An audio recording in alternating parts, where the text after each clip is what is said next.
Hello out there, world. It is your boy Tommy on the spot, and welcome to our first ever and very, very rare Watchalong Wrestling Monday Night Raw live stream, the final Raw before the Royal Rumble this Sunday from Phoenix, Arizona, live at Chase Field. I'm going to bow out each time there's a promo here, so I will allow you guys to hear a little bit of Martin Luther King Jr. on his day. Of life, liberty, and the pursuit of happiness. Keep on calling, calling through the storm and rain. Somewhere I read that the greatness of America is the right to protest far right. Hey there, XXX69. Thanks for joining us in the live chat tonight.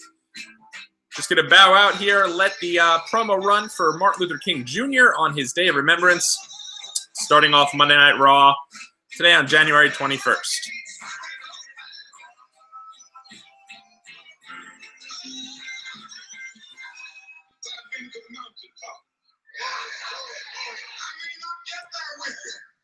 But I want you to know tonight that we as a people will get to the promised land.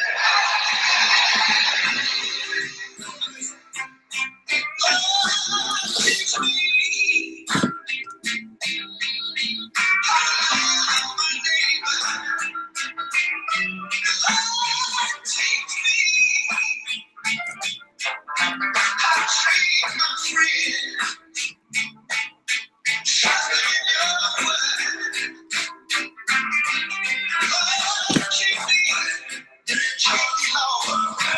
Is showing right now some pictures of Martin Luther King throughout his life with the great Muhammad Ali. Footage from his great I Have a Dream speech. Children, black men and white men will be able to join hands and sing in the word like the old spiritual. Free at last, free at last. Thank God Almighty, we are free at last. Alrighty, so as per usual, WWE always a little bit of a tribute to Martin Luther King Jr., which is what they do every year on Martin Luther King Day, as they should. A day that we remember one of the greatest men who have ever lived in this country's great history. What's going on out there, world? I am Tommy on the spot. Due to my usual working conditions and what I do for a living, it's usually very rare for me to be able to be there with you guys for a Monday Night Raw live stream. But today, thanks in no small part, obviously, to why we are, as we'll pause for the 10-bell salute. Martin Luther King dedicated his life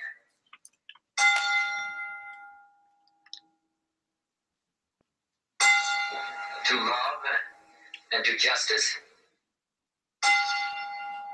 between fellow human beings.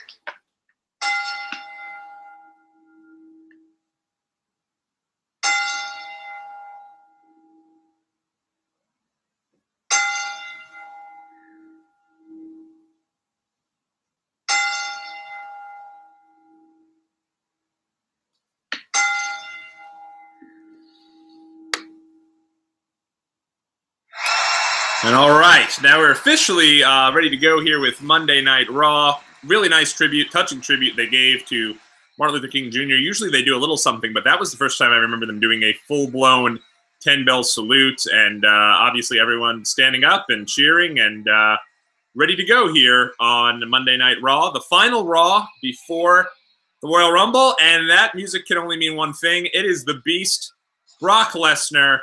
6 days from a pay-per-view, Brock's nice enough to show up for us here on Monday Night Raw from Oklahoma City in the Chesapeake, I think it's the Chesapeake Bank Arena, if I'm not mistaken.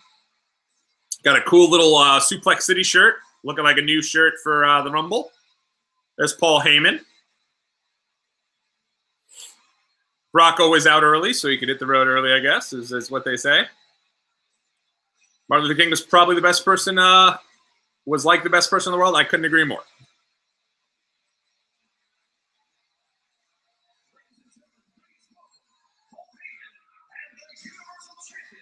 So it's going to be real interesting to see tonight.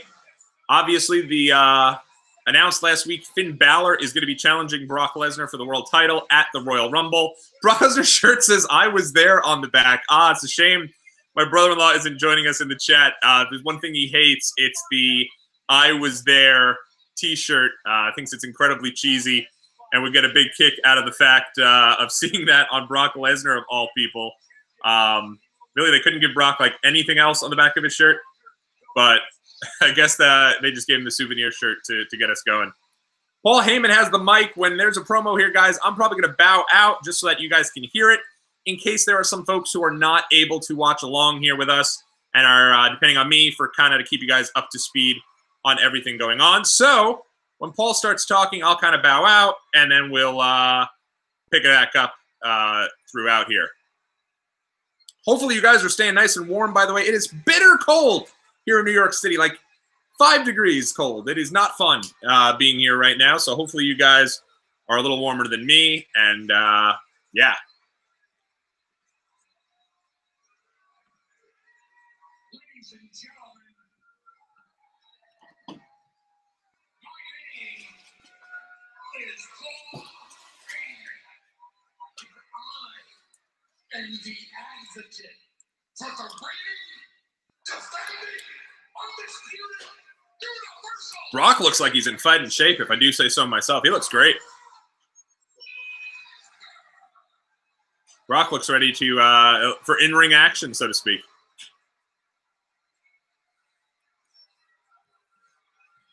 All right, let's get down to business, shall we? Oh, we shall. Thank you very much. Let's see here if what Paul has to say just days before the Royal Rumble. I'm sure he's going to do his best to put Finn Balor over, hopefully a bit, and be able to go from there. In front of a global television audience, Finn Balor.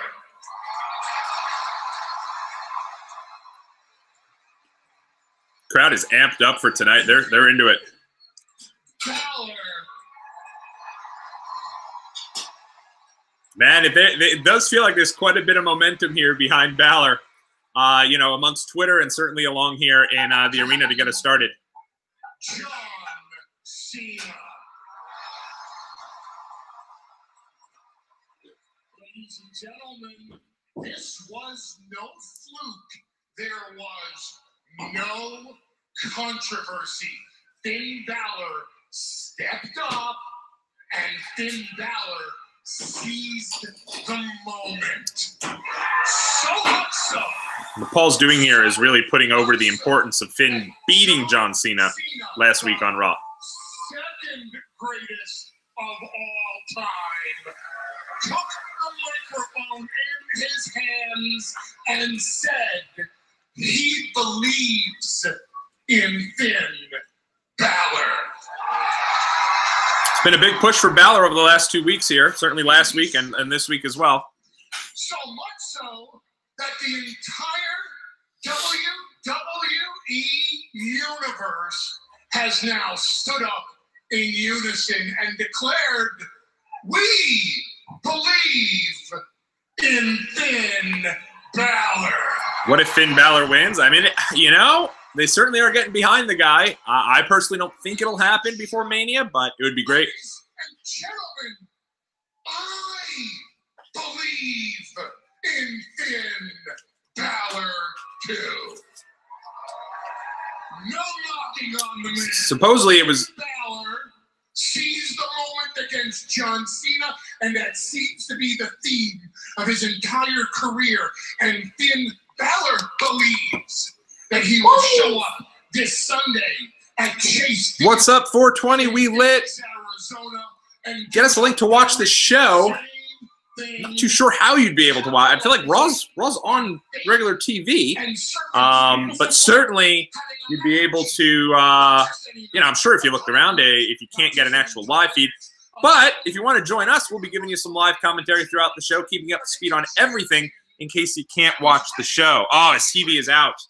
Well, we lit. I apologize for that, and hopefully you'll join us here. We're going to be talking about the show throughout. We'll be giving you a live commentary of everything going on, and it'll be a great time here on the show. DirecTV is, oh yeah, not so hot on the DirecTV there. Yeah, I'm on Hulu Live with Live TV personally, and you guys could sign up for a free trial to Hulu and be able to watch it that way. That'd be one way to watch it tonight. Do like one of those live trials for YouTube TV or Hulu TV. Be able to bang that out right on TV, and you'll be able to watch the show that way.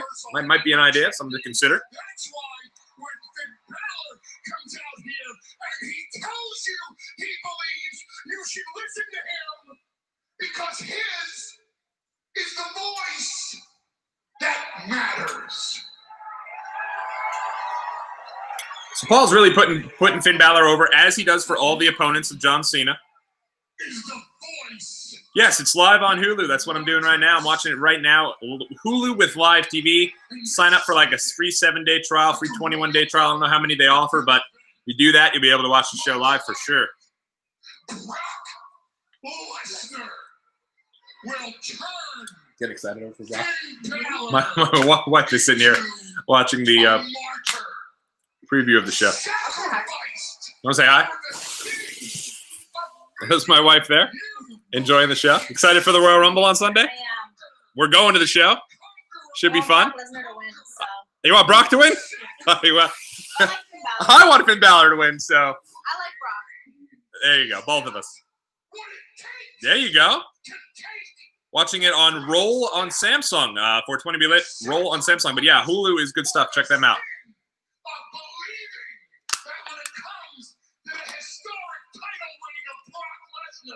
That Finn Balor is the Slim Reaper who will slay the beast, sacrificed for the sin of being an ordinary man that can pull off extraordinary. Yeah, we're going to the show this Sunday. Make sure, if you haven't done so already, you subscribe to Watchalong Wrestling. We'll have live footage throughout our entire weekend stay down there, and be able to get some footage of what's going on outside the arena, in the arena, and all that. So if you like what you see, make sure you leave a like and subscribe. We're excited to head down to Arizona, though. Brock Lesnar.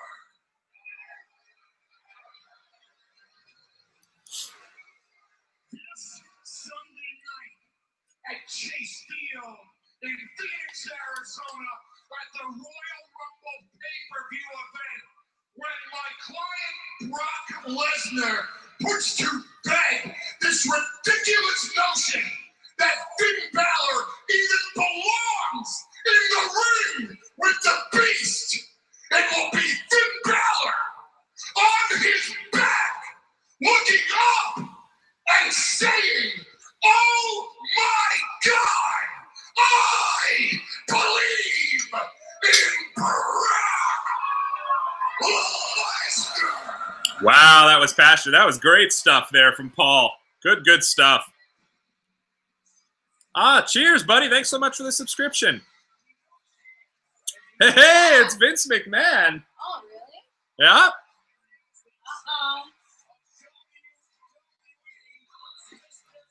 Boy, Vince is on TV a ton these days. I know tomorrow, I think they've advertised him to do SmackDown with Daniel Bryan and AJ Styles, and now here he comes, and the walk and the strut are good to go. Great promo by Paul, though, man. Way to put over Finn Balor. Way to get everyone excited for everything. And, yeah, good stuff.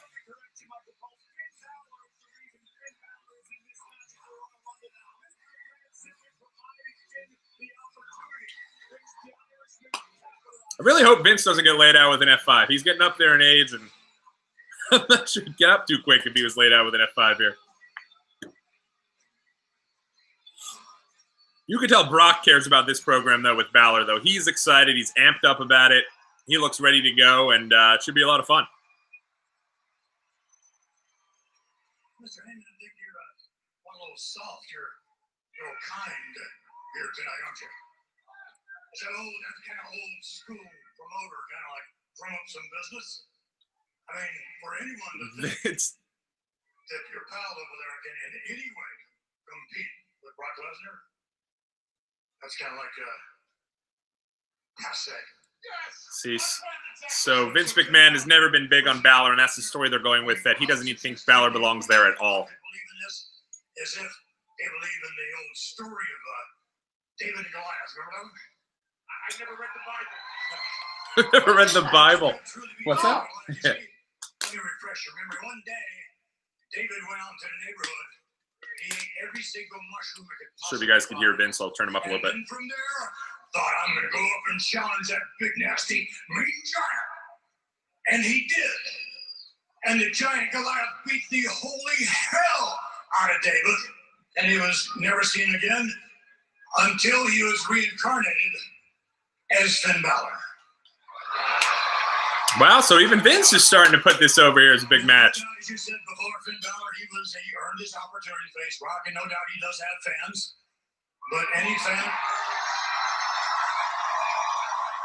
Ah, they're making you do a... Any fan anywhere in they're making you use a credit card. That is a pain. Try to, I mean, if you have a PayPal or something that might be able to help with that. If any of your people here in Hillbilly Land actually believe... Hillbilly Land. Oh, man. That is terrible. What did I say wrong?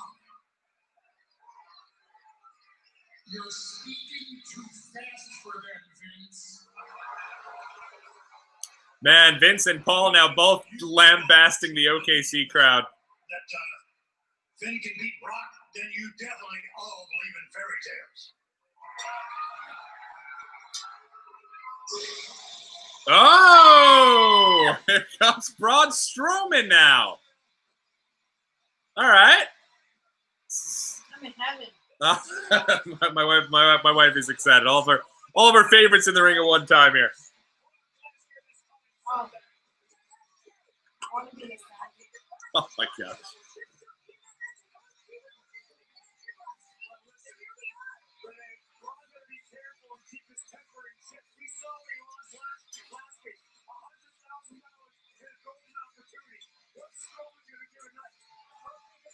I thought after last week, Strowman was at least going to be off TV for a bit, but here he comes. Now you got to wonder if he's going to be in the Royal Rumble match. Yeah.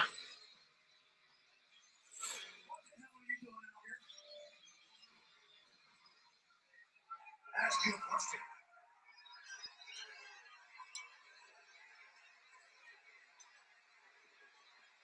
I feel like it's actually good they're not going to have Braun face Brock at the Rumble if they were planning on having Braun lose. Another loss to Brock, I think, wouldn't have done Finn any favors at all.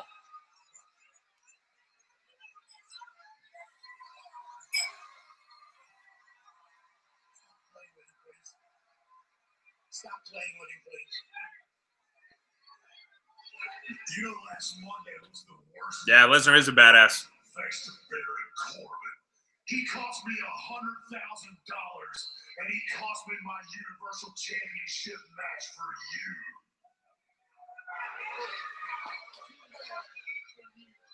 you. Brock is actually, it's like Brock never speaks. Monday was the luckiest night of your life as well. So if you still have that Universal Championship after this Sunday, somehow I'll be waiting on the other side, and I'm gonna rip you apart. WrestleMania match. You think that's a WrestleMania match? Yeah. You know, that, my wife over here thinks Braun and Brock at WrestleMania now. I mean, it could be. You're lucky to be still being employed, all right? Just take it easy on that. Take it easy. And here comes Balor. Wow, what a hot segment to start off Raw.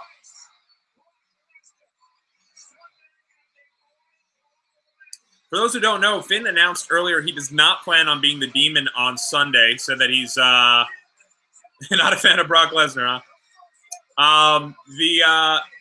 Finn announced he's not planning on being the Demon on Sunday, with the idea being that he feels like he's relied too heavily on the Demon, and now it's time for the man, Finn Balor, to show up on Sunday. I'm fine if he shows up. Don't know if we need Smiley Finn Balor, though, at the Royal Rumble. I think he should, you know. Big spot for Finn, though. I hope that he at least has a good showing. We don't want Brock Lesnar and Dean Ambrose at WrestleMania come Sunday. I want like a good competitive match on Sunday. And here we go. So let's hear what Finn Balor has to say. And if they, hopefully they don't make this a triple threat, but let's hear.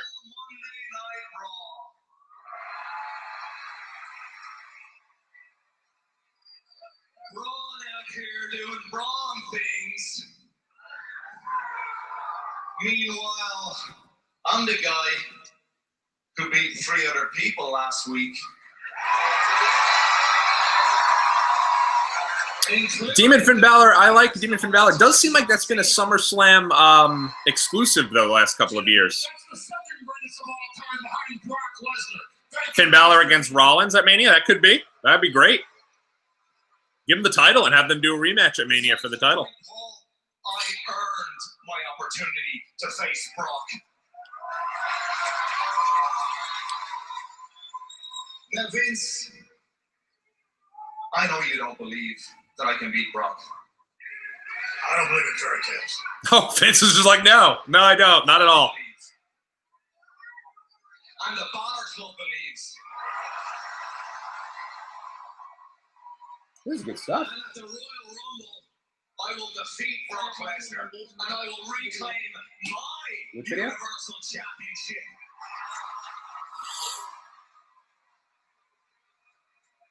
Oh, Finn. I know I could have beat Brock Lesnar. I don't know if you can. Wow, even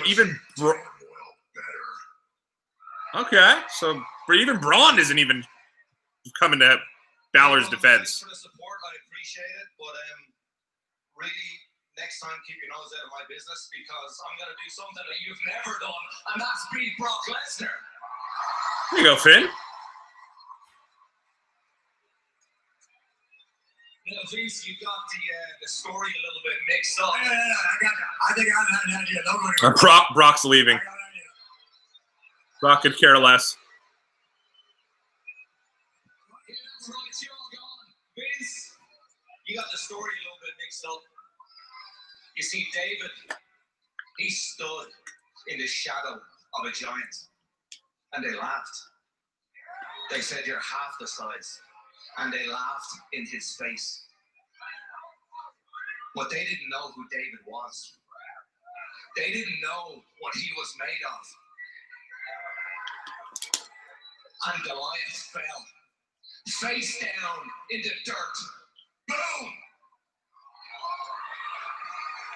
Really good stuff here from Finn. No one was laughing then. You're absolutely right. 420 be lit. Issue is with the live stream, it's hard to set a thumbnail, so I'm trying to figure that part out.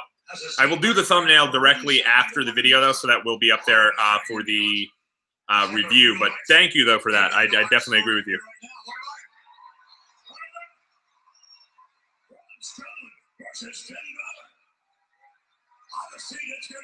Very interesting.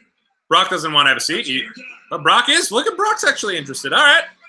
So there we go. We're getting Finn Balor against Braun Strowman here. And all right, way to kick off Raw. But that was really passionate stuff. I will say with Vince McMahon coming straight up and saying he doesn't believe in Finn Balor, it would lead me to believe that maybe Balor does have a chance on Sunday. I do think that's by design. But if you notice, this is the first time, at least in a long time, that Paul Heyman didn't come out and say that it was a spoiler and that Brock was going to beat him. When Paul Heyman does that, if you've noticed, pretty much every single time he's done that, Brock Lesnar has come out and he's beaten him. So it's interesting. I think if they all came out and said Finn was a great challenger, it would lead you to believe it's going to be a competitive match. But at the end of the day, Brock's going to get the win. But no. You think Finn's going to win? What do you guys think in the chat? Is Finn Balor going to beat Brock Lesnar on Sunday? I'd personally love to see it, but I don't know. I don't know if they're going to pull the trigger on it. Let's hope so, though. I think it would be certainly great to have someone there. I know a lot of people hate on Brock. I feel like Brock does bring a bit of legitimacy to the world title, and I think that when he shows up, it always feels like a big deal. But we'll be willing to kind of see what goes on there and take it from there.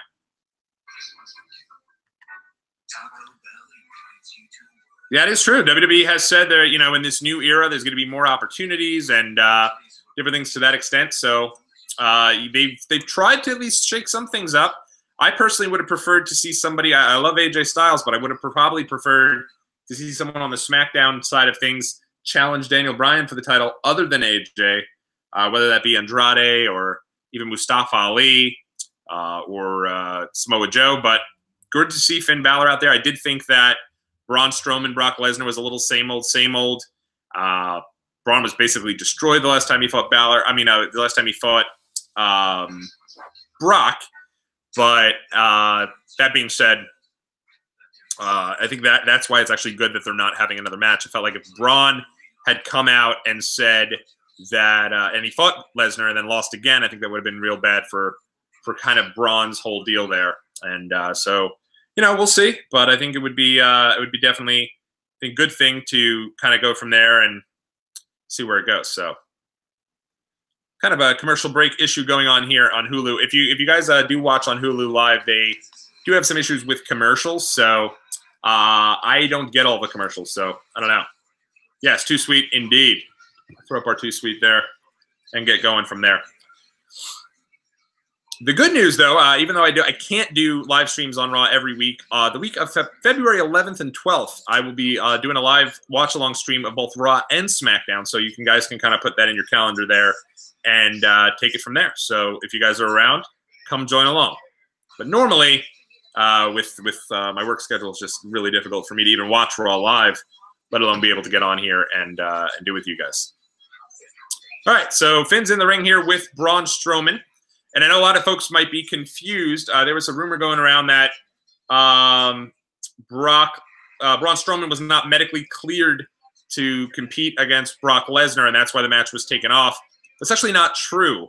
You know, from a backstage perspective, Brock and Braun was never really the plan. The plan was always to pivot towards Finn Balor at some point. According at least to Dave Meltzer of the Wrestling Observer newsletter, this was always the plan. I think WWE is going to lose some wrestlers to AEW as well. My thought about that, though, is that if anyone is under contract, I'm not sure if WWE is employment at will.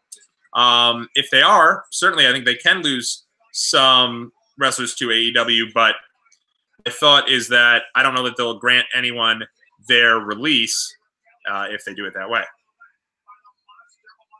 But Finn and Braun having a decent little match so far. Braun just knocking Finn Balor down. Who do you guys got here? Do you think Braun's going to win? You think that Finn will get the big win over Strowman here in the early going? I would think they're probably going to give Strowman the victory and have it like Finn Balor has absolutely no chance. And then you go into Sunday, and now Balor is going to be fighting off against Lesnar. One of the things that's interesting, I was just actually earlier today, hopefully he gets a big win. One of the big things I was thinking about today, I had watched earlier this morning the 2018 Royal Rumble, another show that we were at, actually. We had gone last year. We were down at the Rumble in Philly, and now making the trip down to Arizona this year. But last year, Finn actually went the entire Rumble, and it's something I think a lot of people don't even remember, that he started at number 2 and was one of the final 4 folks left in that match. So I thought that was kind of cool, and that he got that push, and love the big 3-on-3 showdown between, what was it? It was Balor, Shinsuke, and Roman against the old guard of Orton, Cena, and Mysterio, who had just returned earlier that day. Finn Balor's going to get a push. I think you're right. It seems like they're at least a little bit behind him here. And if you do decide to do Balor and Rollins at WrestleMania, that could be your title match, and you could still do Braun and Brock at WrestleMania if they wanted to do that. I don't think both, either match can be a match that people would be into without the title even being there. Braun's pants are totally destroyed. I don't know. I'm not sure the deal is with that. I don't know if his pants are always that way and I've just never noticed, but his pants are really messed up.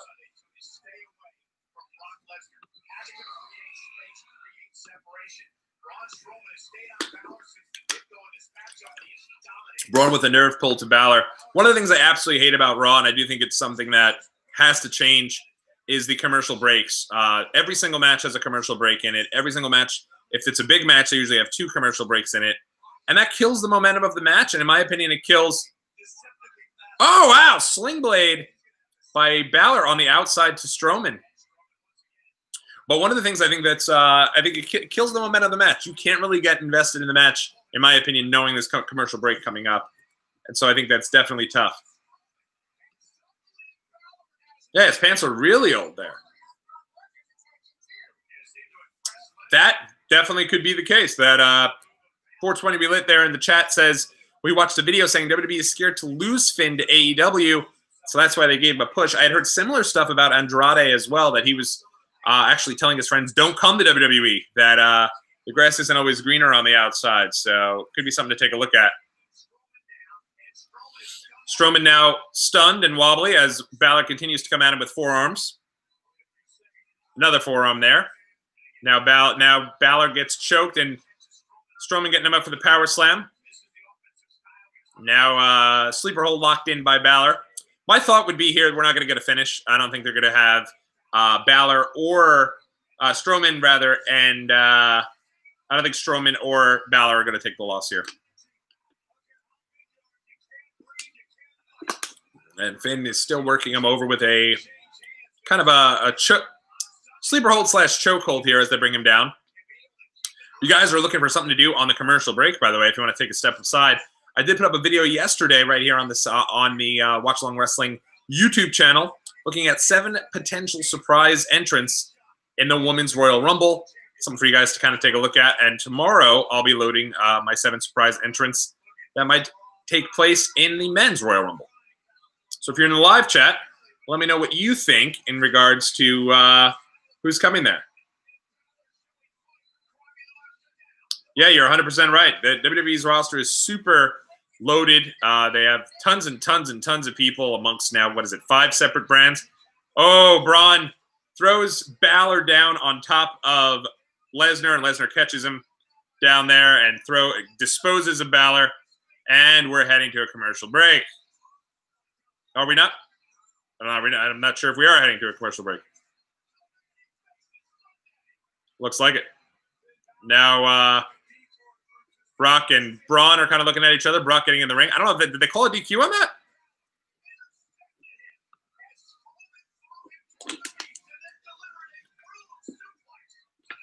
So Brock suplexed Balor on the outside. And now it's looking like Brock is getting in the ring, but Balor takes Lesnar down. Drop kicks him into the turnbuckle on the outside, the big ring post.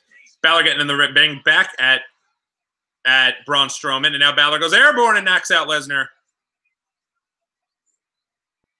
Seems like and now Balor getting up, getting kind of him, and Strowman's coming after Balor on the outside. Lesnar's laid out. I'm surprised. This is like the most action Lesnar's ever had on Raw, I think, since he's returned in 2012. So it's cool to see that that's kind of going on. Lesnar gets back up, but another drop kick by Balor knocks Lesnar down, and now he's stumbling around on the outside. Now Balor kind of stalking Lesnar, and big drop kick takes Lesnar out into the barricade. Now Balor getting back into the ring there. Every time they go to the outside, I'm half expecting them to go to commercial break, but it hasn't happened yet, which I think is pretty cool. Now, Braun gets Balor up, throws Balor back into the ring. Goes to go hit him in the corner, but Balor moves. No one home. Shoulder first goes Strowman into the exposed turnbuckle. Now he's wobbly. Big drop kicks from Balor into the drop kicks Strowman rather into the ring post. Now Balor climbing up to the top rope, signaling for the coup de grace, and nails it. Is he going to get the win? No, Lesnar gets that. I told you. There's no way they were going to have either one lose. Big F5 from Lesnar to Balor, and that is the end of this match. So you figured as much, but I'm actually surprised that they had it set up so where it looks like Balor had Strowman beat. Lesnar gets the belt back here. Stalks over both men. I got fears they're going to turn this into a triple threat here, guys. Which is what they did last year. If you remember, last year it was Lesnar, Strowman, and Kane. So Lesnar and Strowman have been feuding for like over a year at this point. But now it looks like that's all she wrote. It's probably the last we'll see of Lesnar rather tonight. Remember, our main event, I believe it's our main event tonight, is going to be Ronda Rousey teaming with Natalya to take on Sasha Banks and Bayley. That'll be a big match, as obviously nobody won that match. Total no contest. Seth Rollins and Drew McIntyre tonight as well. So I'm wondering tonight if we're setting ourselves up for a whole bunch of non-finishes. It also says up next is going to be Bobby Lashley's Intercontinental Championship celebration. So let's see how it goes with there. But I'm interested to see if we get anything going in terms of kind of the two of that, any of these matches tonight, giving us anything definitive going into the Rumble. I could definitely see a situation maybe where Natalya or Bayley get the pin.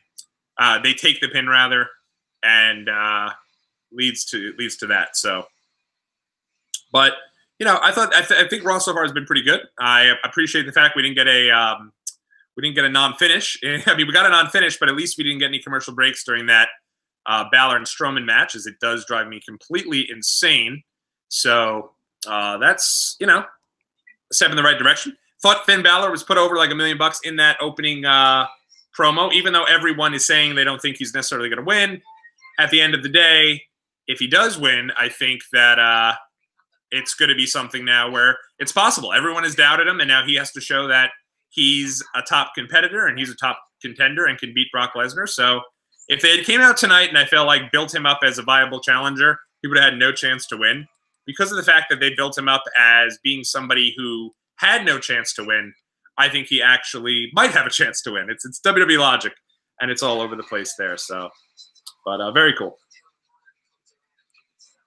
Thank you guys so much for checking us out here today. We are Watchalong Wrestling. We're a wrestling YouTube channel. We do a whole bunch of stuff here. We do a lot of live streams. We do live streams of old shows. If you're planning to watch an old Royal Rumble, we have a watch-along up there now, the Royal Rumble 1999. You can also subscribe to our channel. We put together a variety of videos, some unboxing, some product reviews, and live thoughts throughout the week in the world of professional wrestling. Does anyone have any early thoughts as to who they think is going to win the Royal Rumble this week on Sunday? Anyone have any thoughts in the chat there as to who they think is going to win the Royal Rumble itself?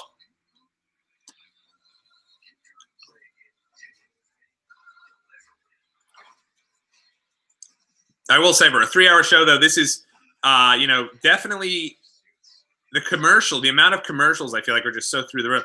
Suits, isn't that the show that Prince Harry's wife was on? Oh, yeah, Suits, yeah. Yeah. That's pretty cool. Well, I'm just saying that I know he was on there.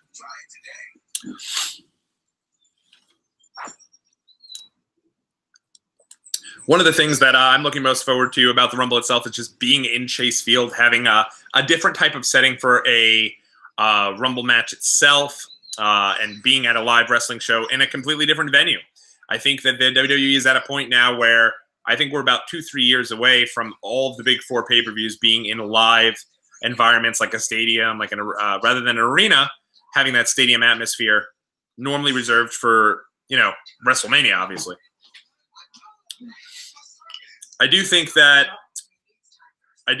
one of the things that's also cool about Arizona and Chase Field, if you've never been to Arizona, and I haven't, but I do have some friends that are down there.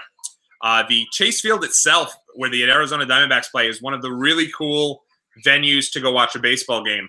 They actually have a swimming pool out in the back, and you can go out there if you go to a live game and actually go for a swim in the middle of the game. I don't know if that's going to be open. I'm assuming not for the Rumble, but it would be cool if you had the ring there, and then you can kind of peer off into the distance and see fans kind of in the deal there.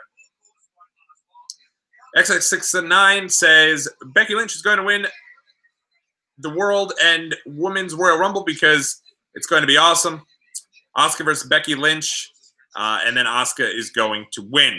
Yeah, a lot of people seem to think that whoever loses the title matches are going to have a chance to be in the Royal Rumble a little later in the evening. If you remember last year, Kevin Owens and Sami Zayn were involved in the title match against AJ Styles early in the night, and then they took out, I think it was Ty Dillinger, and Sami at least took his place in the Rumble. So I think that that's definitely a possibility, and I definitely, in my opinion, I think that one of the Rumbles is going to be closing the show this year, and for some reason I do think it's going to probably be the Men's Rumble that closes the show, Just feels like they have a lot more star power in the actual Rumble, and then with surprises and rumors and everything going on there, you never know.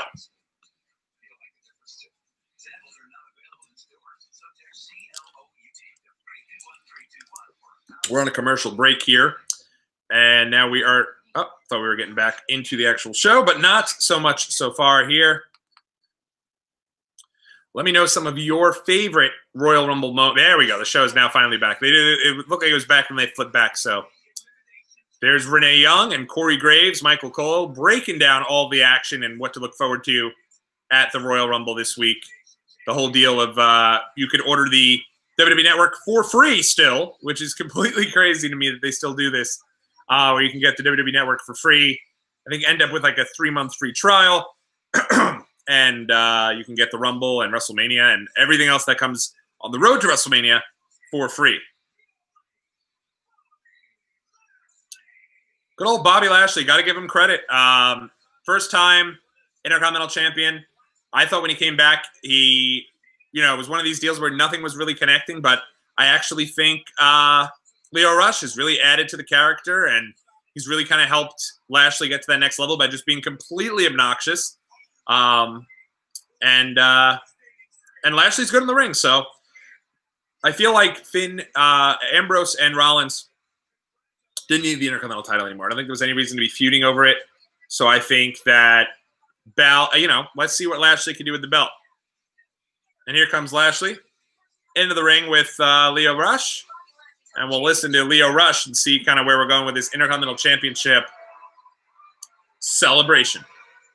Bobby Lashley is better than Dean Ambrose and Seth Rollins. Who do you guys think is coming out here to interrupt? Because someone is. Who do you think is going to come out and interrupt Bobby Lashley here? Every single last person in that locker room. Listen, we didn't come out here to issue an open challenge because open challenges are for kids. Bobby Lashley is a professional fighter. A fighter. We don't do this for fun. We do this for the money. For the money. I knew I had a feeling that's where they were going to go with Lio Rush, that he was trying to get the biggest opportunities for Lashley and trying to do the best that he could. Than the Almighty to step up on that podium and show off his physique. Oh, we're getting a pose down here. We're getting a Bobby Lashley physique pose down here at the Lashley Intercontinental Championship celebration. The man of the hour is going to take this Intercontinental Championship and put it around the Almighty's waist so the entire world can see exactly why he is the Almighty Bobby Lashley. I assume we're going to get Elias here. It's tough, though. They have a really stacked card already for the Rumble. I don't think they have any more room for Lashley, but here we go. We're going to get to see Lashley there with the lights and get the belt around his waist. They're doing a good job in making Lashley and Rush out to be completely and utterly obnoxious.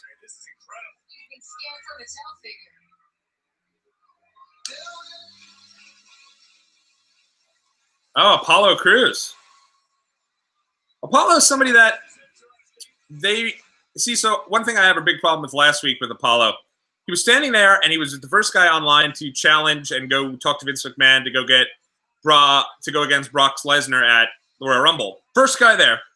Vince comes out, and who comes and interrupts him? But you had Baron Corbin, you had Braun Strowman. I mean, you had Finn Balor, John Cena, Drew McIntyre. But nowhere to be found was Apollo Crews. I hated that. I don't understand why he didn't come out, why he didn't try to do a little less. But let's hear what he has to say. The Intercontinental Championship. I'm sure there's no doubt in everybody's mind out here that you are an absolute stud. I mean, look at you. Let's be real, man. Nobody paid their hard-earned money to see you pose.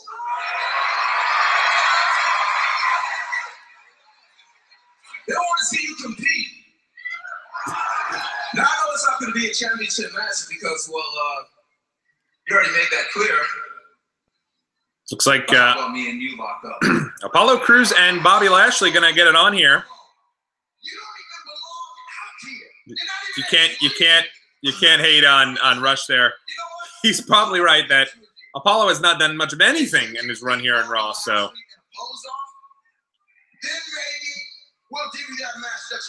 it's going to be Bobby Lashley and Apollo Crews in a big pose off to see.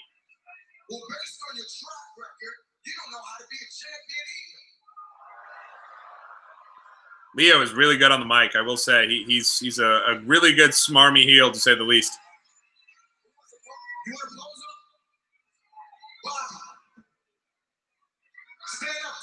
So Lashley's getting up to go for the pose now, and we're going to get a little pose down between him and Apollo Crews. This is pretty brutal, if I'm being honest here.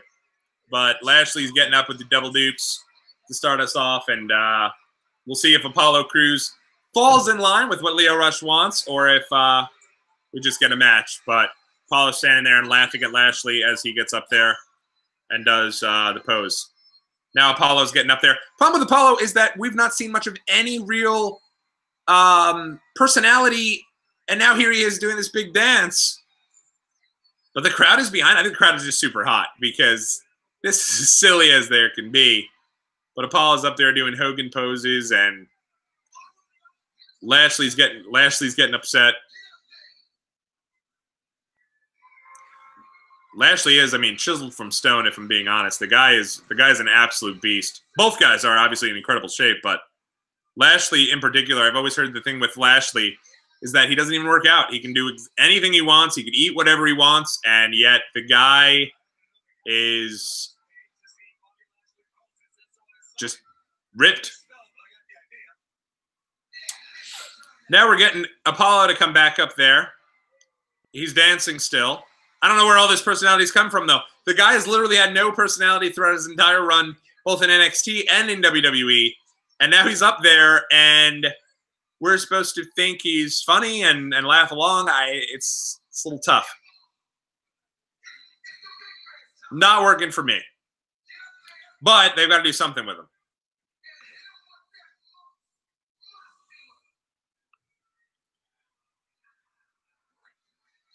Renee is legitimately saying, oh, my God.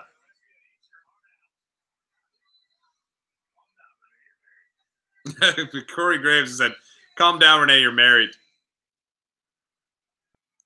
Now Apollo Crews getting up there, going up to the top for another pose.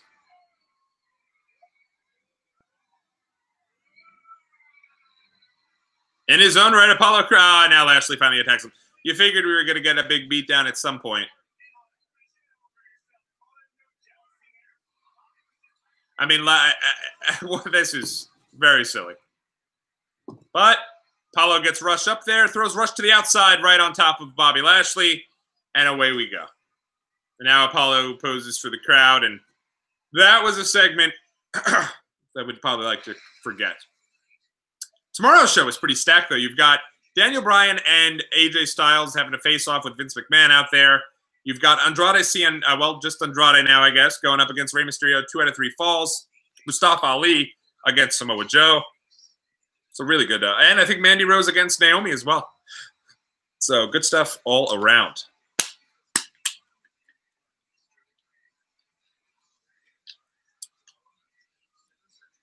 Yeah, I don't know what the deal is with Apollo. Apollo seems like the type of guy that when he came in, he had a ton of fanfare. He was somebody that I think people were really excited to see. Obviously, the former Uhaa Nation back in the independence. People loved him. People were all excited. And I just haven't seen much of anything thus far. I liked him in Titus Worldwide, but Titus Worldwide was much more about Titus than it was about him. And it just, nothing's really worked. So, you know, I'm not sure what they do with Apollo Crews, but that segment there was, the guy hasn't shown any personality throughout his entire time in WWE, and now he's up there and he's dancing, and it just did not work for me. And I think that's the problem with WWE. You just had a great segment to start us off. You have all your big guns out there. You got Balor, you got Vince McMahon, you got Braun Strowman, you got Lesnar, you got all those people out there, and then you turn around and now you've got basically you've got Apollo Crews and Bobby Lashley coming out. Not to say there's nothing wrong with Bobby Lashley, and he certainly has a spot on the show, but Apollo just isn't working for me, and we'll have to see kind of how that goes. And if he goes for that Intercontinental title, if they start to build him up a bit, who knows? 3 words. Warm strawberry jam. 3 more words. Perfect as is. I'm watching here Raw live on Hulu TV, and the feed is all sorts of screwed up. So hopefully things remain up to date and good to go, so that we can continue to do the stream and be with you guys for the remainder of the night. Let me know in the chat what you guys are looking most forward to this Sunday, and what you guys have been doing to get ready for the Royal Rumble, and what you're thinking about the show as the show continues. For those of you who do not know the lineup for the Rumble, I think you got 2 Rumble matches. AJ Styles defending the world title against Daniel Bryan defending the world title against AJ Styles. You've got Brock Lesnar defending the world title against Finn, in a Universal title against Finn Balor.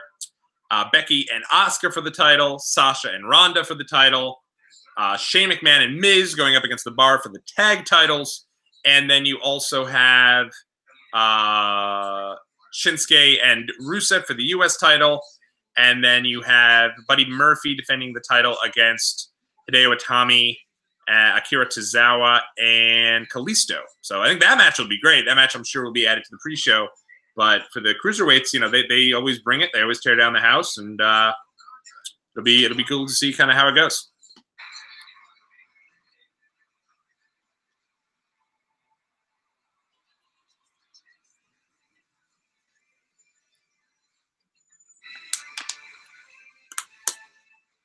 I'm not sure what is up with this feed here I have, but it's been not the best, and the sound is all out of sync. So hopefully things resolve themselves.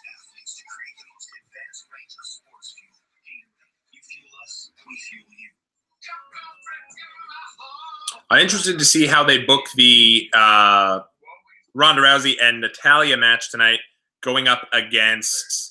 It's a Ronda and Natalya going up against Becky, Bayley, and Sasha. I would assume they're going to give the nod to Sasha and Bayley. I think that the thought process there is always that Sasha, you always give the kind of the upper hand to the #1 contender, so that going into the match at the pay-per-view, there's a certain belief that that person has a chance to win the title. Now we're having a match here, impromptu, seems, between Apollo Crews and Bobby Lashley. I'd assume this is non-title, but Lashley has Crews has Lashley in a headlock. Now Crews off the ropes, Bobby off the ropes, but Lashley takes Crews down head first into the mat. Lashley goes for a cover and a 2 count.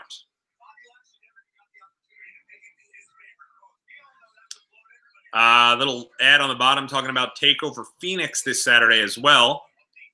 That I will be attending as well. And then they're also talking about a new episode of Edge and Christian coming up after the show. Also excited about Royal Rumble Access this weekend. That's something that I'll be doing on Sunday. So Sunday's going to be a big wrestle day for me. Got Royal Rumble Access coming up, and then got the Royal Rumble coming up. Apollo Crews off the top of the dropkick directly to the chest area of Lashley. Leo Rush looks concerned on the outside. Both men get to their feet, albeit slowly. Super kick to the leg area by Apollo Crews. Lashley coming with a big clothesline. Another clothesline there for Crews. Super nice kip up by Crews. Really athletic stuff from him. Now he comes to the outside, climbs to the top rope, does Crews. And Crews now kind of leveling Lashley up as Lashley's laying out in the center of the ring. Now Lashley up, but Crews flying over him with a headstand. Now, again, jumping over Lashley with a somersault. 2 count there from Crews. Crews now signaling for the big power slam. And gets Lashley up. I mean, kind of falls there, but had him up on top of his head. Superhuman strength there from Apollo Crews, with a ton of athleticism as well. Apollo Crews now holding his side there. I'd assume he's okay. I think they were just building up a situation where And now again he's getting him up for a power slam. And drops him down. And Lashley fell really, really fierce, pretty stiff on his head there. Now, Cruz with a big backflip lands on his feet. Lashley charging. Enziguri kick from Cruz to the back of the head of Lashley. Knocks Lashley down. Now he's getting him ready for up. Nope, Cruz going over to Lio Rush, bringing Lio into the ring, but Lio lands on his feet. Lio now with a flip up of his own, but Cruz catches him over his head. But while he has him over his head, a big spear from Lashley. That's probably all she wrote. 2 and 3. So one of the things I really like about Lio Rush is that he's actually incredible in the ring. So he's running around and he's adding a lot to the character and kind of being that smarmy heel coming at Lashley. But one of the things I really think is great about him is that he does a really good job athletically as well. And if you watch him on 205 Live, guy is having just incredible matches right and left all over the place with oh, here we go. Rollins coming down now to come at Lashley. Lashley looks very concerned. Crowd screams, burn it down. And here comes Seth Rollins. That shirt that Rollins has is very reminiscent kind of the old CBGB shirt, the old South by Southwest shirt that if you go to the South by Southwest concert, I didn't even realize originally it was his own shirt. I thought he was just wearing that. Now I realize it says, obviously, Seth F. Rollins, and that is what it is. That's cool. So Rollins is now making his way down to the ring. I feel like Rollins at this point should be past working with the Intercontinental title. If this is a guy that potentially could win the Rumble and go on to WrestleMania to face Brock Lesnar, I feel like he's got to get past this Intercontinental title stuff. But him and Lashley kind of look at each other. Lio Rush is laughing at Seth, and we are heading to another excruciating commercial break. Ay, Dios mío. But yeah, I mean, that's just so right now it is about 9 o'clock. We're getting Seth Rollins here coming up here. Seth Rollins is going to be facing off with Drew McIntyre. I'd say these are probably your 2 top guys that people think are going to win the Royal Rumble on Sunday. I am not 100% sure. I think they might really surprise everybody and go with someone completely out of the blue. Not to give away kind of my surprise video, but you never know if they bring in someone from the outside world, whether that be, Batista, or I personally think Roman Reigns. We haven't heard anything from Roman Reigns except the fact that he's doing better. Obviously, he's battling leukemia, and he's not doing, it's a shame that he had to be off, but just really feels like if it, they could really shock the world and have Roman Reigns come out and win this week, which would be insane. And that would be crazy to have Roman in the Royal Rumble match itself. But I could certainly see them going with someone on SmackDown that's going to actually fight Bryan for the title. They're really getting behind Andrade. I can't necessarily see Andrade winning the Royal Rumble, but if they wanted to have a kind of a match there and just propel someone into the stratosphere, I think they could certainly do it with Andrade. One of the big mistakes I think WWE made really in their history was in 2013 when they got behind Jack Swagger and really kind of revamped his whole character when he came out with Zeb Coulter. I think that they could have had something where Jack Swagger had won the Royal Rumble. I still say to this day, if Jack Swagger had won the Royal Rumble, I think that people would have really believed in him a lot more than him getting a fluke win on the Elimination Chamber pay-per-view. I don't think that, you could have had a story there where Jack Swagger had won the Rumble and then challenged Alberto and decided to go there, and then you could have had Cena and Punk try to figure out who was going to go against The Rock. But I feel like by having Swagger as kind of an afterthought, he never had a chance to get over. Of course, he did no favors for himself by getting pulled over, with marijuana immediately following, but, it is what it is.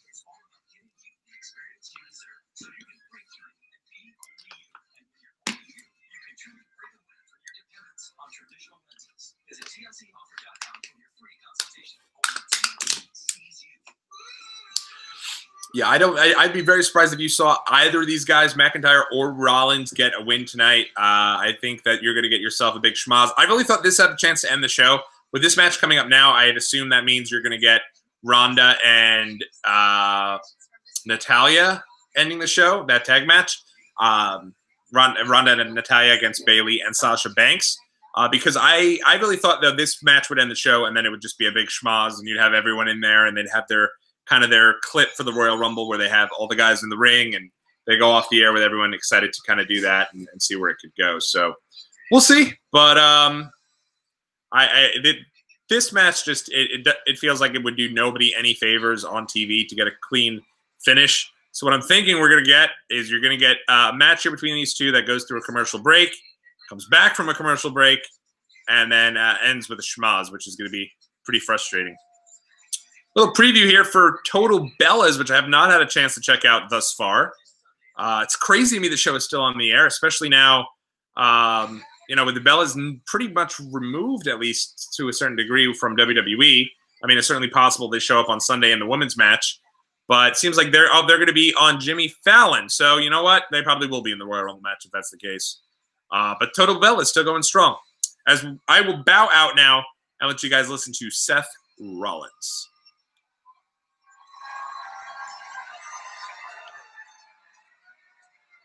Today we celebrate the life and the legacy of Dr. Martin Luther King Jr. Even now, especially now, we can learn a lot from Dr. King. One thing that I saw today, one quote that I saw really stuck with me. Dr. King said, "The ultimate measure of a man is not where he stands during times of comfort and convenience, but where he stands during times of challenge and controversy."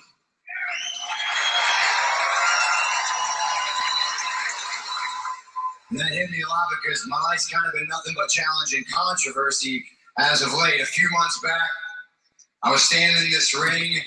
I had 2 titles in my hands. I had 2 brothers by my side. And now I've got no titles and a broken family. You know, they're still bringing up the Roman Reigns stuff, which is a little uncomfortable. Unless he's okay. But in life, we can't focus on the things we don't have. We've got to focus on the things that we do have. And what I do have is the same thing I've always had. My first love, my last love, this. Look, this is the WWE Universe, by the way. He's pandering to the crowd. And as long as I've got this ring under my feet and this microphone in my hand and this fire in my eyes, I can stand here and tell you I'm going to go to Phoenix this Sunday and I'm going to win the Royal Rumble match. Great promo from Seth here. And you know, even saying that sounds crazy. It sounds like a long shot. Hell, it is a long shot, but I gotta be honest with you guys. I don't give a damn because my whole life has been a long shot. I'm not your stereotypical WWE superstar. Like, this wasn't meant for me. I'm not as big as Drew McIntyre. I'm not as powerful as Bobby Lashley. That's not me. I'm just a kid from a small Midwestern town. Not much different than Oklahoma City. Big pop there. Cheap pop from Seth. My folks, they were working class. They did everything they could to put food on the table, keep a roof over my head. I could be working in a factory. I could be working on a farm. I could be doing all that stuff. I could be driving a truck, man. And the only reason I'm not doing that is this. And that's actually a shoot. I'll talk about this more in a sec. Right here. Call it heart, call it passion, call it love, call it determination, call it whatever you want to call it, but it is not inside my chest. It is ingrained in my soul. Definitely the promo of Seth's career here thus far. I mean, really good stuff. And so, yeah, it's a long shot. 30 guys. Thanks so much there, Starscream Venom 23 for the subscription there. Really appreciate you. If the greatest stage of all, they are. But when the dust settles, I promise you, there will be one man left standing. There will be one man going to headline WrestleMania, and that man is the man, Seth freaking Rollins. Wow, this is good stuff. This right here might be this is the promo of Rollins' career here. But here comes Drew McIntyre. Now you've got yourself two guys here that everybody's going to think are going to be your two top guys for the Rumble on Sunday. That was impressive, though. Seth's, I don't know, that might literally have been the best promo that Seth's, I think it's definitely the best babyface promo of Seth's run so far. But that was great. Really, really strong stuff. Seth, I am going to kick your head off and beat you tonight. This is McIntyre now, guys. To say I felt the need to offer a rebuttal. You know, I'm an honest man, and I will not stand idly by when you lie to yourself and lie to these people. There is a 0% chance that you're going to win the Royal Rumble match. I'm going to tell you why. It's your style. You're flying around, you come off the top rope, you have no regard for your Make sure you guys could hear inevitably Drew here. He's a little lower. Eliminated.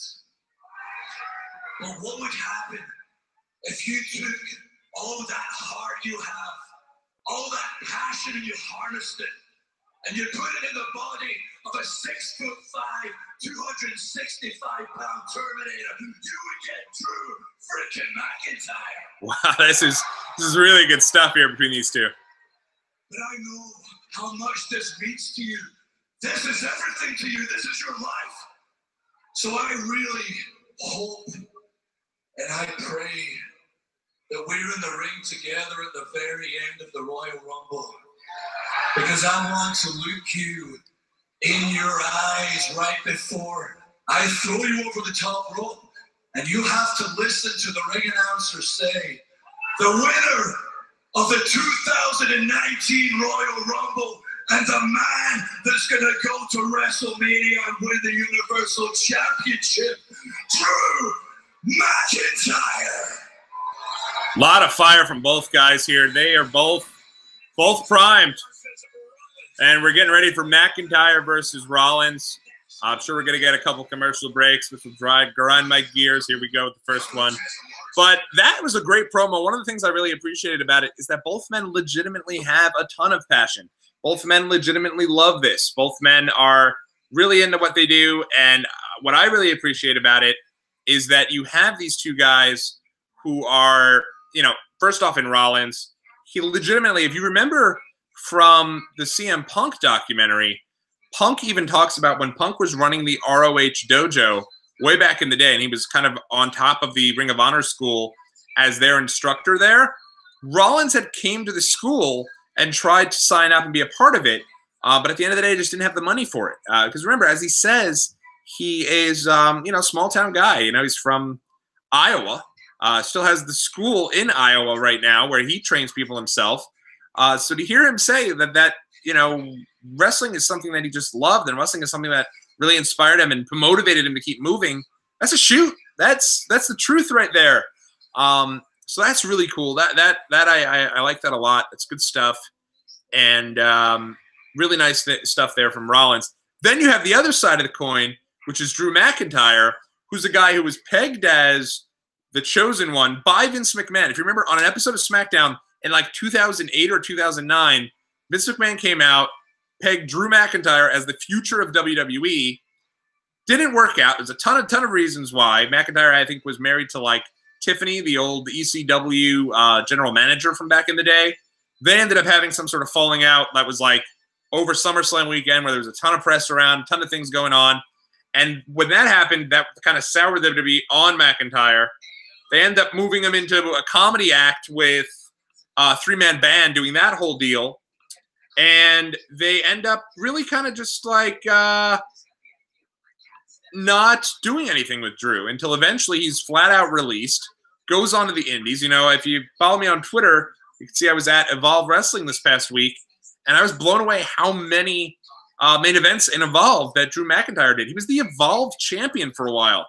He was like fully ingrained in the Indies. He reinvented himself. made a name for himself, went to TNA, made a name for himself there, became their world. I don't know if he was their world champion, but he was very much involved over there as Drew Galloway, and then was brought back. Given a run down in NXT, got the belt there in NXT, and now here he is. Not even a full year after being brought up to the main roster, kind of as Dolph Ziggler's second, he now goes and does a deal where he could potentially win the Rumble on Sunday, which is crazy, and couldn't be happier for him. Good for him. So both these guys do have a lot of passion, and they're, you know, from that promo, they're two guys you really do want to get behind. You do want to see do well. Two of the really good guys in the business, and happy for both their success. Here comes a preview for NXT showing Tommaso Ciampa, Shayna Baszler, Johnny Gargano. Going to be a great show. You've got Tommaso Ciampa defending the title against Aleister Black. Johnny Gargano going for the North American Championship against Ricochet. You've got Shayna Baszler defending the championship against the undefeated Bianca Belair. And you've got tag titles on the line when the Undisputed Era defends against the Raw War Raiders. That is a show right there, guys. That'll be a lot of fun. I can't wait for it. They've built these matches up all really well, and I think it's going to be a really good show, to say the least.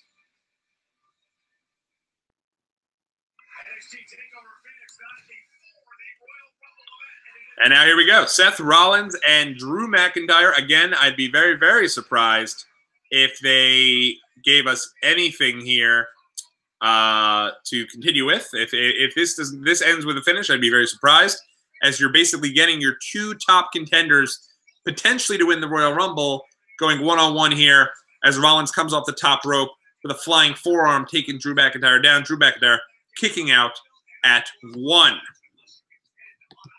Rollins chopping the chest here of McIntyre, bouncing him into the ropes. Takes McIntyre off the ropes. McIntyre turns around, reverses, puts his head down and paid for it. Big kick to the face by Rollins. Rollins with an elbow to the back of the head of McIntyre. Now McIntyre charges the corner, but Rollins takes him up and over the top rope and onto the arena floor. McIntyre falls to the floor there, and now Rollins is kind of stalking McIntyre to the outside, now climbing up to the top rope. Looks like he's going ready for a big splash. Now all the way up to the turnbuckle, kind of the post there, bouncing himself off and going off to the top rope, but landing throat first onto the barricade. So what they're trying to show here is that Rollins is taking all these unnecessary risks, and he's paying for them by doing that. McIntyre taking Rollins, putting him back into the ring, and now working his back over the ring post over there. Now McIntyre getting back into the ring. Rollins laying out. Now McIntyre going for the cover. 2 and only a 2 count. That would be quite the anticlimactic way to end that match there.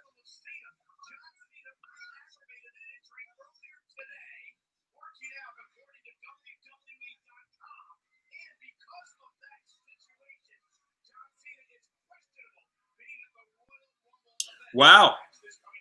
So what they're saying is that John Cena injured himself and had re-aggravated his injury while working out earlier today. And so because of that, John Cena is questionable for the Royal Rumble this Sunday.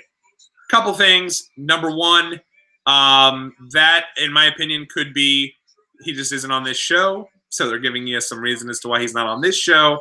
And that, of course, will be at the Rumble Sunday. Maybe he just didn't want to be in the Rumble. That's a big name, though. I'd be very surprised if Cena wasn't there on Sunday. Hook of the leg there from McIntyre, but Rollins kicks out at 2. Rollins now climbing back into the standing position. McIntyre gets him. Big chop, knocks down Seth Rollins down to the ground.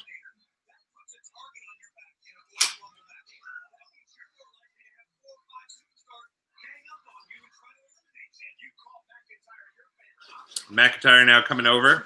Rollins and McIntyre are both up. Thanks so much. And now going to be, wife just handed me a water.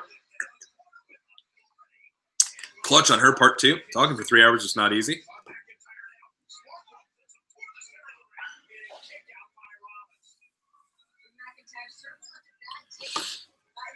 Now McIntyre working over Rollins, who's now down in the ground. Big kick to the chest area there. Now McIntyre getting Rollins back up. Big chop from McIntyre to Rollins. Hey there, Pro Ben. How are we doing? Thanks for joining us in the live chat.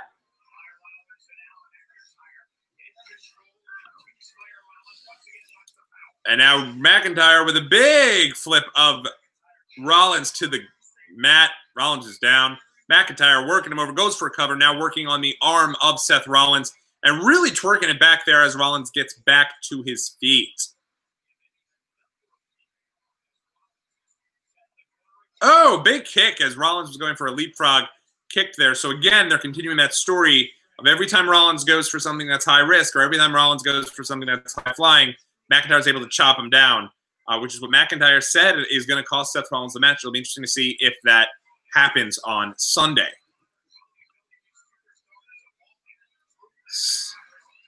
I'm doing good as well. Thanks for asking. So far, only one match. We've only had... Oh, Rollins taken down to the mat. Flipped over face first onto the arena mat. We're going to commercial break. How many matches have happened so far? I believe just one. I think all we've had is Bobby Lashley against Apollo Crews. Had a bunch of segments. Really good opening segment. Oh, no, I'm sorry. We also had Finn Balor and Braun Strowman. So two matches. We had Finn Balor and Braun Strowman. That went to a no contest, or I guess Balor won by DQ when Brock Lesnar jumped in. And then we had Bobby Lashley and Apollo Crews. You're watching Watchalong Wrestling. Thank you so much, guys, for checking us out here tonight on this WWE Raw live stream. I really do appreciate it. We've got a lot of really cool Royal Rumble content coming up throughout the week. I am going down to Arizona for the Rumble, so you guys could be sure to see some live footage from there. So if you like what you see, please do hit that subscribe button. Make sure you hit a big like as well. We'll be with you all night tonight watching Monday Night Raw, and then we'll be back throughout the week. I just put up a video looking at 7 potential surprises on the big 7 potential surprise entrants for the Women's Royal Rumble coming up this week. Yes, there's a referee batch in Balor versus Strowman. Tell me more. I'm not sure I saw that. What happened with what happened with the referee batch there in that match? Honestly, though, so far, I mean, here now we're having a commercial break, and I'd be very surprised if we get a clean finish here in Rollins and McIntyre. It doesn't matter, though. It's the last show before the Royal Rumble. Everyone's got to look strong going into it. As many people as possible. You want as many people that you think are going to win that match. And there. So Braun suplexed him on the outside of the ring, and the referee saw that, but didn't say any. Good call on that. You're right. Referee saw that and then didn't do a damn thing. So you're right. I wonder if they're channeling their they didn't do that, and they did a deal where basically so that's kind of the referees channeling the referees from the football games yesterday. If you guys were football fans, with the Saints getting robbed, and then the no call as well in the Chiefs and Patriots game. I think the Pats were going to win that one. Basically, whoever got the ball last, I think, was going to win that one, regardless of the calls. So, really good call there by Pro Ben with a really good call. Didn't do anything. You're right. It was. So you're right. What Pro is saying there is, as I reach around here for my phone, what Pro was making the point of is that during the Brock Lesnar and Braun Strowman match, Brock had basically taken Balor out on the outside of the ring. Referee saw this and did absolutely nothing. So bit of a botch there by the ref. He probably should have been acting distracted or doing something else during the match, but didn't. So USA is showing a preview here for Thor, so I'm assuming we're coming right back to the match here in a second. Locked in a good one here, Drew McIntyre and Seth Rollins one-on-one. Probably your number 1, number 2 favorites to win the Royal Rumble this Sunday. Both men getting up to their feet. It's amazing how when they come back from commercial break, the both guys are always just getting back up to their feet at that moment. Series of chops from both men. Elbow to the face, Rollins and McIntyre. McIntyre with the clothesline, but Rollins ducks, takes him down with a bit of a version of the swing blade of his own. Rollins up to the top rope, waits for McIntyre to get up before hitting him with a blockbuster off the top, but McIntyre kicks out at 2. Seth now using the ropes to kind of for leverage to kind of get back up. Also looking to the crowd for some motivation as we show a highlight of something that happened during the commercial break, a bit of a bicycle kick from Rollins to McIntyre. You think Seth is going to win the Royal Rumble, or you think Seth is going to win tonight? McIntyre picks up Rollins, but Rollins reverses for a Hurricane Rana, 2, and kicks out at 2. And now picks up Seth again. Seth, though, reverses and picks up McIntyre for a suplex into a sit-out. And now goes for the cover and gets a 1, 2, and no. McIntyre kicks out. Great match here between these two. Just 6 days before both of them will be focal points of the 2019 Men's Royal Rumble. McIntyre getting, they're showing another replay. A lot of replays here. Both men down and seeming a little bit out of this here. Seth getting up. Looking to the crowd again. Now it looks like he's signaling. So no WrestleMania sign. I'm guessing that debuts at the Rumble. And it looks like Seth Rollins tuning up the band. And now the crowd doing the burn it down. Kick to the midsection. Rollins off the ropes. And no. Goes for the stomp, but misses McIntyre. But Rollins flips over McIntyre. Kicks McIntyre into the turnbuckle. McIntyre down to one knee. Seth picking him back up. Pulling. Putting McIntyre onto the top rope.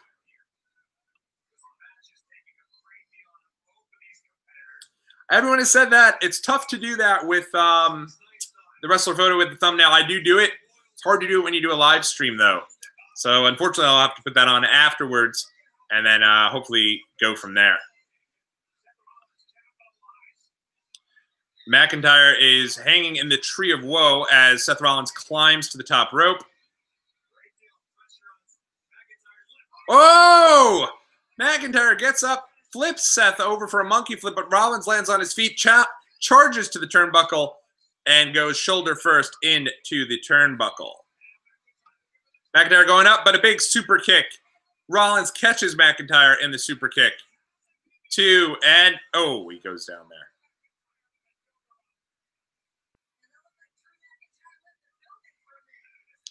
Yeah, knocked McIntyre loopy there, did Seth.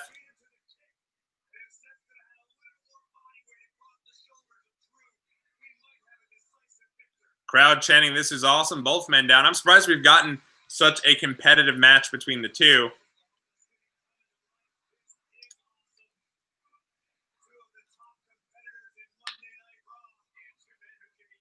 Rollins now with a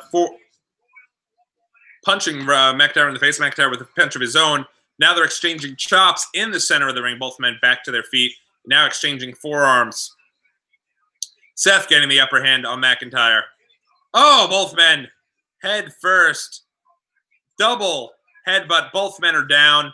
Like I said, I don't expect we're going to get a clean finish here between the two. The main event tonight is going to be Ronda Rousey and Natalya taking on Bayley and Sasha Banks, with the idea being that the two are forced to kind of team up there right before the Royal Rumble. McIntyre climbing up with Rollins on his shoulders up to the second rope. Oh, McIntyre lands a big move off the top, and but only a 2 count. Picks up Seth immediately for a powerbomb. Sit-out powerbomb for another 2 count, and Rollins just kicks out. Great match here between these two. Both of them have shown a lot. Great promo followed by a great match.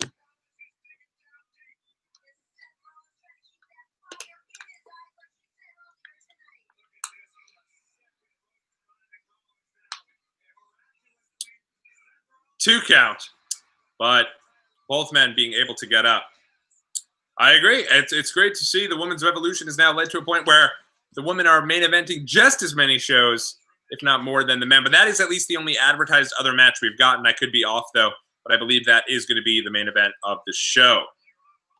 Let me know in the live chat what match you think is going to main event the Royal Rumble this Sunday. 1, 2, 3, and Rollins with a roll-up gets McIntyre out of nowhere. Clean pin. I was wrong. Look at that. I didn't think we were going to get a clean finish, but we did, which is pretty cool. Great match between the two. Crowd into it, though. Really good stuff.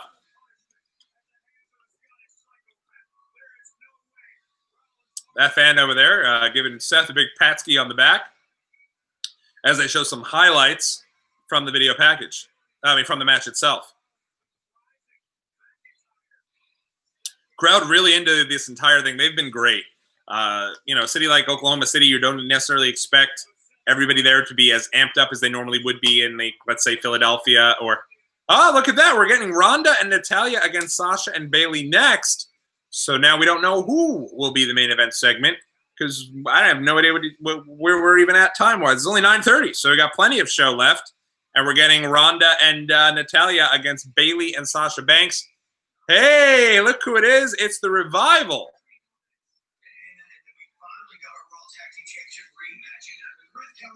Talking to Vince McMahon here.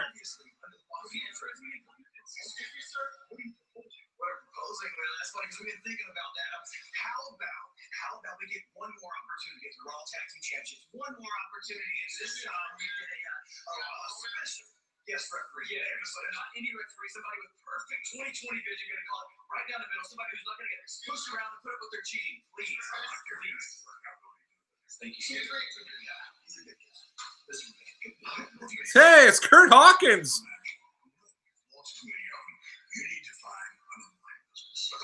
Wow, he's kicking out Rollins.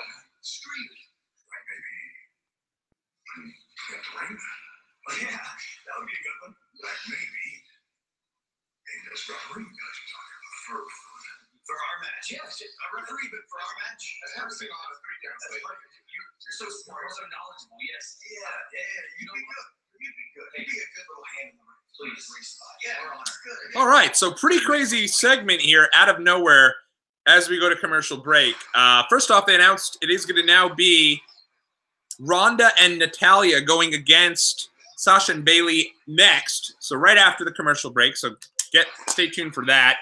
And then you see the Revival, who a lot of people were reporting had asked for the release last week. And it looks like, yeah, Sasha, I'd say Women's Royal Rumble's probably going to close the show. Though it could be the Men's Rumble this week. Feels like there's more star power in the Men's Rumble. But we'll see. But crazy little segment there. So the Revival, who a lot of people thought had asked for the release last week. It was reported in multiple outlets that the Revival were done with WWE. We're walking out, and don't believe everything you read because they were very clearly right there on the show. And then they basically asked Vince McMahon for one more tag title match against Gable and Roode, and then said they wanted their own troubleshooting referee to call the match right down the middle, a special guest referee. In walks Kurt Hawkins. He asks Vince McMahon for a match to qualify for the Rumble on Sunday. Vince says, you've lost far too many matches in a row. You need to look for another line of business. And as it turns out, Vince McMahon suggests, well, hey, why don't you get Kurt Hawkins to be the referee in your tag title match with the Revival against Roode and Gable. So that's what we're going to get now. And that's going to be a tag title match. Kurt Hawkins, I don't know if he's really going to be transitioning to a ref, but good little backstage segment. The Revival, Vince McMahon saying, hey, I'm a big fan of your guys' work. So who knows? But there was a lot of, WWE had denied, it looks like WWE denied the release. WWE also, I believe Sean Ross Sapp of Fightful was saying WWE was fearful of losing the Revival and was doing what they could to get them to stay. So it looks like, at least in the interim, that they've gotten them to stay. So that's great. And yeah, I was not expecting that. I don't expect WWE is going to allow anybody to get out of their contract if you put in for a release. I'd be very surprised. I think a lot of folks are going to come out and basically say they never asked for a release to counteract for the fact that WWE is just not going to grant them that release. And you can't blame WWE if they have these people under contract. Why let them go and potentially walk right over to AEW when they launch in a couple of months? So, but you've definitely seen renewed pushes for Balor. You've definitely seen renewed pushes for Andrade, and a couple other folks that WWE has reportedly had some issues with. So, that's pretty good stuff. The Raw Tag Team title match is Raw Tag Team reign is short. Yeah, most of the Raw Tag Team title reigns are very short. They seems like you're getting a lot of back and forth with them. If you think about it, the B Team had the titles. Matt Hardy and Bray Wyatt had the titles. Then you had them lose it to, I don't think the Revival had them, but I know that now Gable and Roode have them. So it's going to be interesting to see if we get a title change tonight. It could be, but I do believe the reason why they're short is simply because of the fact that WWE just doesn't really take too much stock in the Raw Tag Team division. So we'll see. We'll see how everything goes with that tonight. We'll see if we're going to get another title change, but I wouldn't be surprised if we do. I feel like we might. I think we're getting either one or two things. I think we're getting either silliness with Hawkins, who can't do anything right and screws up the match, or I think you're going to get the Revival as the tag champs, which would be quite interesting, considering there were so many reports that they had left. Back now is Dean Ambrose, who's out in the back somewhere, or it looks like he's maybe, I don't know where he is. Let's listen to what he has to say. Architect, quoted Dr. Martin Luther King Jr. It was Bless cute. you. Brought a Bless tear to my eye, but I'll do you one better. MLK once said, "Injustice anywhere is a threat to justice everywhere." And the fact that I am not Intercontinental Champion right now is one pretty big glaring injustice. Seth Rollins and Bend Over Bobby. I can't wait to see both in the Royal Rumble. So my music hits, and I officially enter that match. I'm coming after both of you. I'm gonna elbow you both. My thought with Andrade is he actually has a chance to win the Rumble and potentially go after the world title at WrestleMania. I might be overstepping that. It might be a real bold prediction, but maybe you're right. Maybe they go for the U.S. title, him and Rey Mysterio. 2018 was not my year. I spent the better part of it in the hospital after I literally drove my body into the ground. To no gratitude, I might add. I owe it to myself to win the Royal Rumble. At least you're having a couple people say they're going to win the Royal Rumble here. I like that. Very old school a little bit, but it's nice to see. I own the road to WrestleMania. Come Sunday, justice will be served. Well, I don't think so. I don't think Dean Ambrose is winning the Royal Rumble, but it's at least nice to see. And all right, so they just said coming up next was going to be Ronda and Natalya against Bayley and Sasha. Come back from commercial break, and now here we're joined in progress. Lucha House Party going up against Jinder Mahal and the Singh brothers. Very odd year for Jinder Mahal. Jinder obviously held the title for a year in 2017 or close to it. Comes into the Rumble like a house of fire last year, eliminates a couple of people, wins the U.S. title at WrestleMania, and then it just seems like the fall from grace has been precipitous. He's just been losing right and left, and now he doesn't even get an entrance here.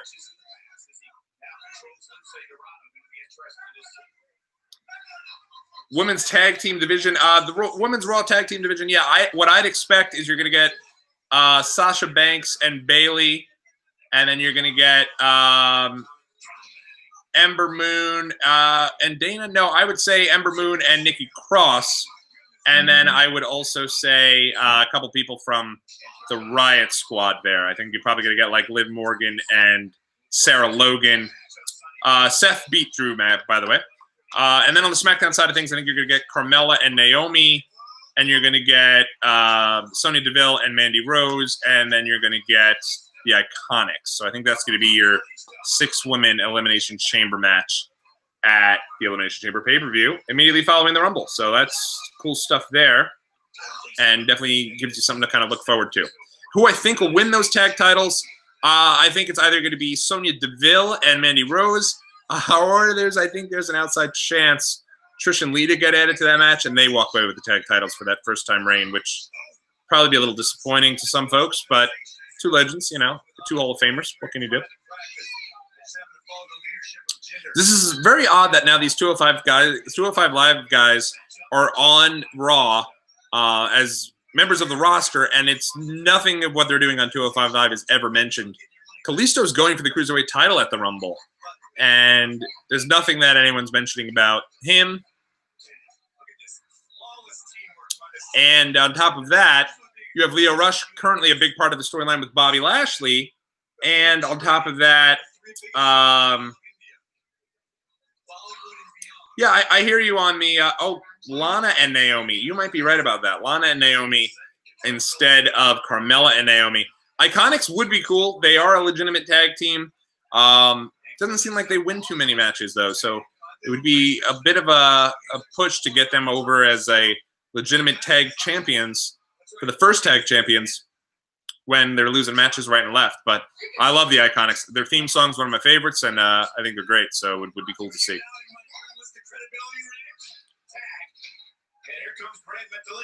Grand Metalik, one of the best wrestlers probably on the entire roster, and nothing really seems to be going. You know, he's part of the Lucha House Party now, which is cool, but he's just great to watch. He's so innovative in everything he does. And it's cool to see the Singh brothers here because I think they're super underrated in the ring as well. And the Lucha House Party defeats Jinder and the Singh brothers with very little, you know, no issue. Kids are into him, but Jinder just continues to fall back down the ranks. I don't know if the tag team is going to be dual branded, the tag titles for the women, but it could go either way. I think whoever wins that title, either that means that the titles are going to come to Raw or the titles are going to go to SmackDown, depending which team wins. Hopefully, though, they are dual branded. There's just not enough depth in the tag divisions to have them on one specific brand. That's just my thought, though. Here comes EC3, finally getting a little bit of love here with the video package.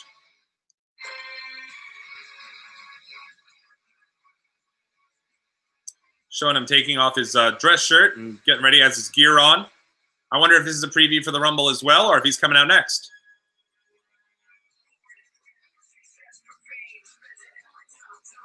I thought they just should have had EC3 show up at the Rumble. It's totally fine if you want to announce he's going to be coming, but make his big first match at the Rumble and have him look good in the match. The guy's a complete star. I think he's done so well to reinvent himself in TNA. I think it's great to see. He's tailor-made for the main roster. His matches, I feel like, are passable. They're okay, but he presents himself as just a star, and here he comes.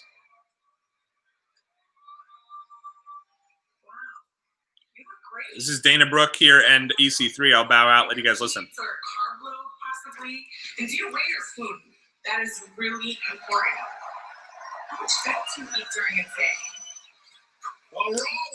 So basically what happened there, Dana Brooke was asking EC3 how much fat he eats in a day. So EC3 now has had 3 different appearances. I think 2 on Raw, 1 on SmackDown,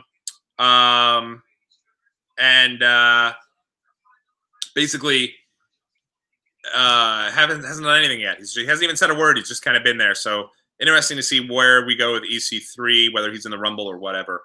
In regards to the how would they feud, you're 100% right. I think that's something that they struggled with way back in the day with the Undisputed belt, where the champion would be on 2 different brands. It was tough because the champion would bounce around.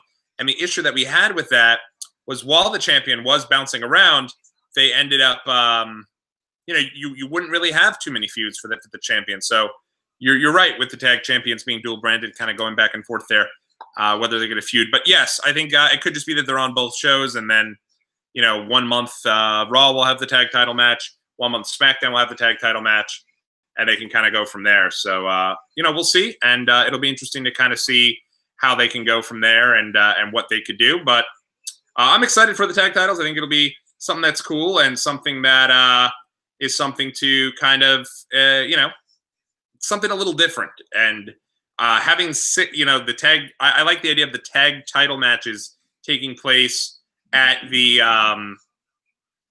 tag elimination match rather. I think that's something that's really unique. They've only done it once. Thought the first time they did do it, it was kind of cool. And so it'll be interesting to kind of see, how they could continue to do it.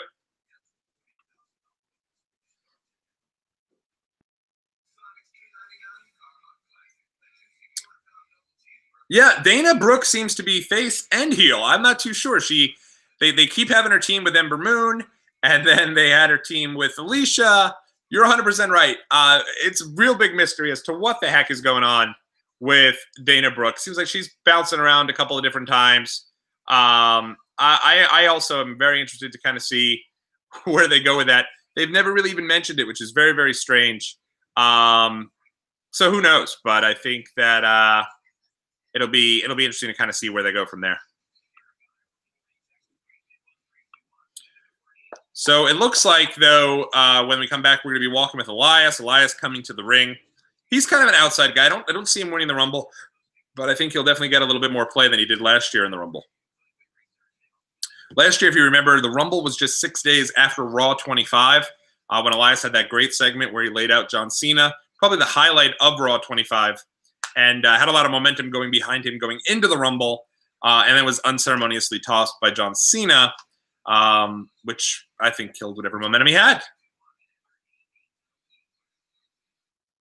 I agree. I think that definitely Ember and someone should be a tag team, whether that be Ember and Dana or Ember and Nikki Cross. I think that they could easily do something where maybe Ember and Nikki Cross are together, and then have Nikki Cross act all crazy. She can't, coexist with anybody, so she kind of goes and does her own thing.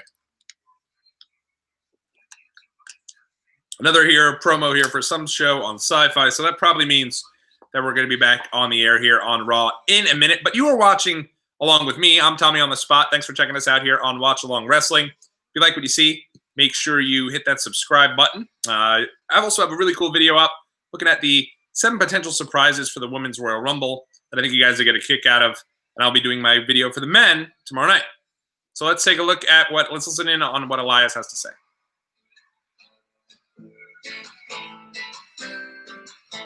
He is rocking out here.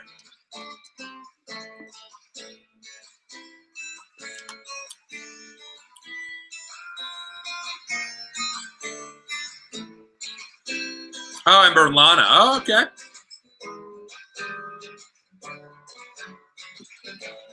Really, Elias is rocking here tonight. I don't think we've ever heard him play the guitar so well like that, but. Brothers and sisters, 2019 is going to be an incredible year. But even after I win the Royal Rumble, it is not going to be an easy road, no. There are going to be many rivers to cross, many mountains to climb. But no matter how far we travel, no matter how far we go, there will be a universal truth that brings us back home. A truth that everyone here knows. And that is that WWE stands for. They did not push Lana, you're right. WWE stands for.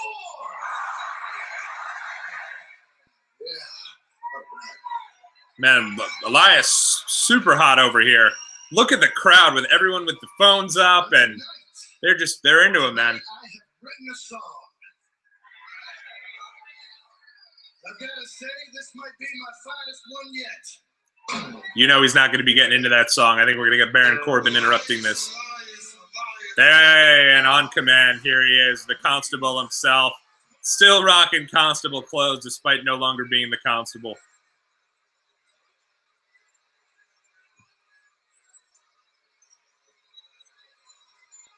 You know what?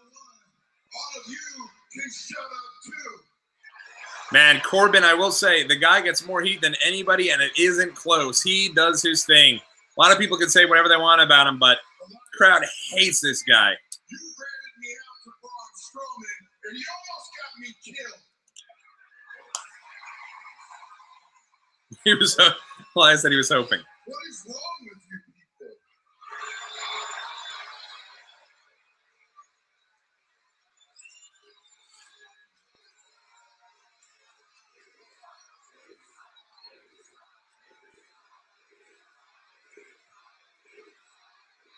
It's a fan with a Washington Nationals hat. What's up, Nats? Apparently, Vince was right when he said there's a bunch of hillbillies in Oklahoma. Man, the Oklahoma fans not liking being called hillbillies at all. Yeah, and let you play a song, you're crazy. So you know what I'm going to do? I'm going to come down there, and I'm going to put you in your place. Okay.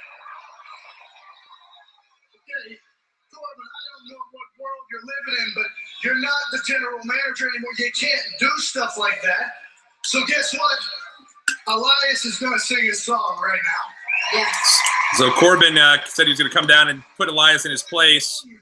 Elias said he was just, you know, you're not the general manager anymore. I'm going to play my song.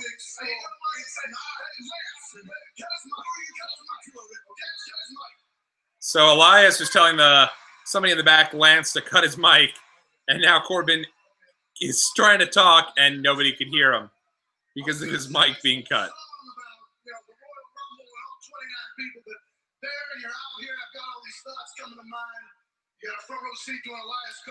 And now Elias is going to pick up the guitar, and away we go with him. So I'll let you listen in on Elias's song. Interrupts my performance.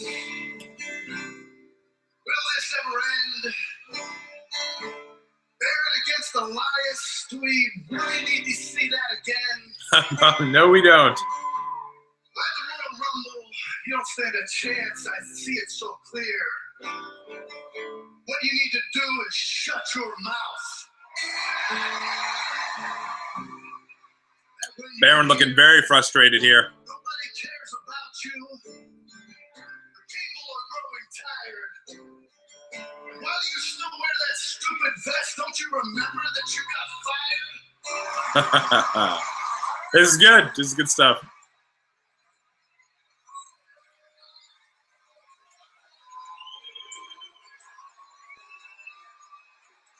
Proud with the big "You got fired" chant. Corbin going in, and Elias swinging the guitar to basically take his head off. Looks like we're getting our match next. But Elias had a good point. I mean, we've seen this match. Do we need to see it again? I completely agree. I don't think that we do. We are about to, though. But that was good stuff from Elias there, and I think he can really become a top babyface if he decides, you know, if he continues down this path with doing songs and with, you know, I think he could do really well. So, you know, that I thought was really, really good and interesting stuff, to say the least.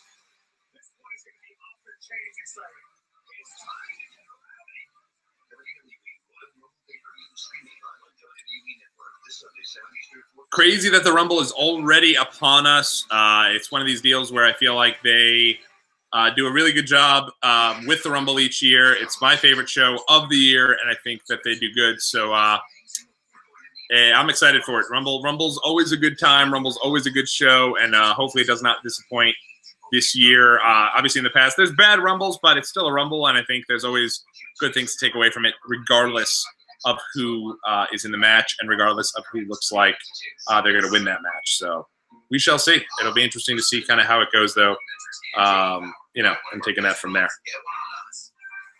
I've been vaping, but it's safer than smoking.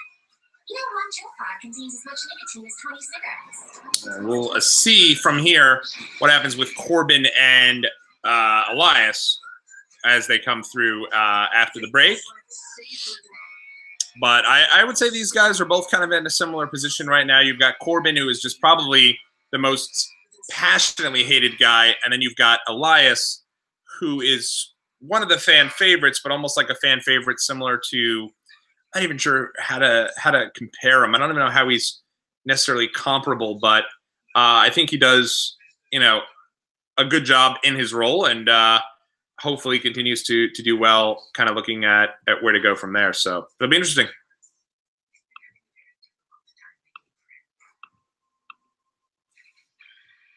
Alrighty, let's see here.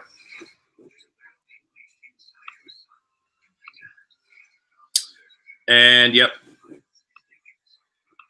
Alrighty, so yeah, so we are still going to be having, I don't know why they announced that it was going to be Bayley and Sasha against Ronda and Natalya next. Clearly that is not in the cards. It didn't happen. So who knows? But at the same time, I think that it could be a situation where these guys all, do their thing, and then we take it from there. But I think afterwards we're going to be able to kind of see where they go and take it from there.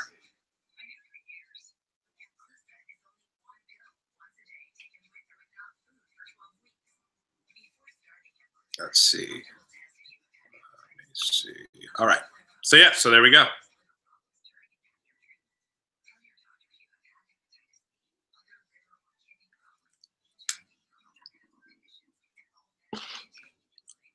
And the crowd here is still where we're now in the middle of Monday Night Raw here. We've got about an hour left, and they're preparing for Elias against Baron Corbin. Elias was good in telling Corbin that he wasn't sure why Corbin was still wearing the vest, saying, "Don't you know you were fired?" Had a little cool little jingle that he had, which really got the crowd into it. I think if this is the way they go with Elias as a babyface, I think he's going to get over super big. I think he's going to be kind of how John Cena was when Cena had those raps when he first became a babyface and came out and had a different one for each one of the heels. I expect really big things for Elias, kind of as everything goes to get, continues for him. And I think he's going to do really well. All right, so now we're back here on Raw. Elias is perched on the top rope, looking like he's going for Undertaker's old school. Corbin looks like he's trying to pull him off the rope, and he is going for old school. And he just basically walked in the entire top rope while holding on to Corbin, and now pulls him over and flips Corbin to the outside. Great little move there from Elias. A lot of agility. Runs and drop kicks Corbin back into the barricade.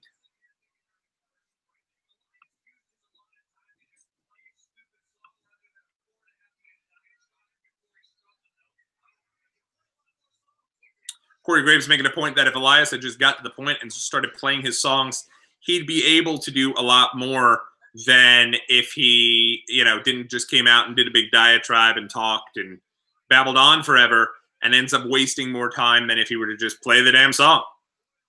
Kicks Elias into the turnbuckle, in the ring post. I keep calling it turnbuckle. Into the ring post, knocks down Elias onto the arena floor. Corbin pandering to the crowd, raising his right arm up into the air.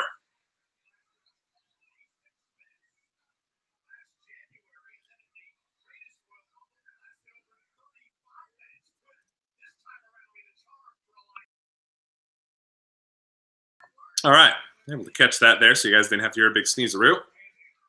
Rights there from Corbin to Elias. Crowd still chanting, "You got fired." That's going to be the new thing, rather than "you tapped out." Clearly, he got fired from his job, but still with the company.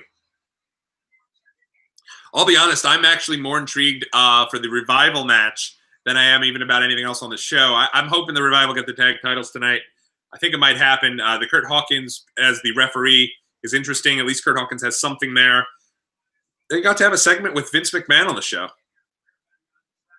Any of you guys listen to the Zack Ryder, Kurt Hawkins podcast? One of my favorite podcasts out there. If you haven't done so, check them out. I love that show. It's the Major Wrestling Figure podcast. It's really good stuff. Corbin tossing Elias to the outside, but Elias pulls himself up on the top rope. Big forearm to Corbin, and now a big battering ram there into the midsection of Corbin, leapfrogging over the top rope. Big knee to the face. Pulls Corbin down. Oh, Elias. Corbin kicks out at 2. Elias is getting, in my opinion, he's getting better and better in the ring. If his in-ring stuff can really kind of get to where his promos are, sky's the limit for this guy.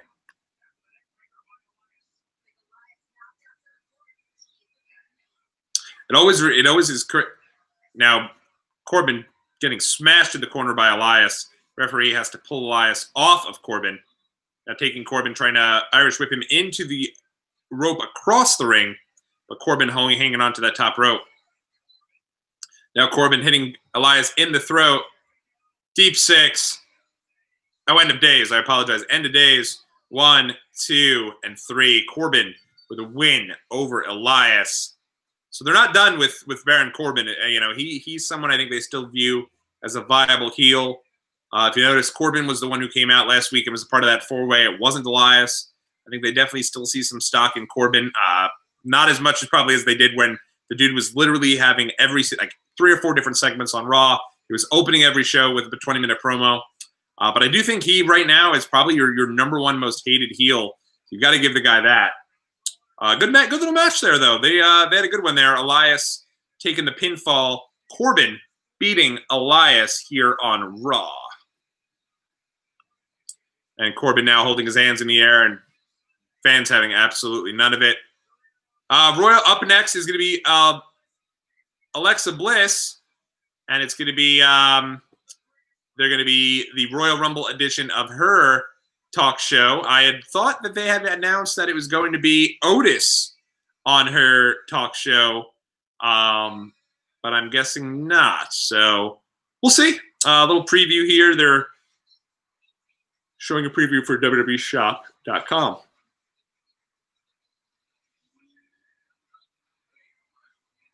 Nice little Balor Club shirt there. Amazing they still do the John Cena shirts with all the different colors. All these years later, John Cena is still doing everything with the bright John Cena colors. It's unbelievable.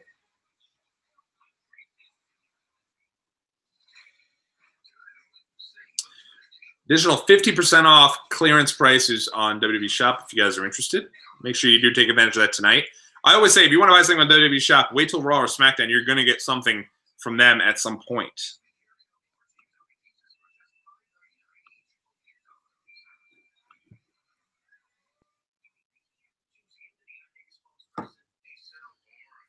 Coming up after the commercial break tonight, we still do have the big tag match now. Tag titles will be on the line.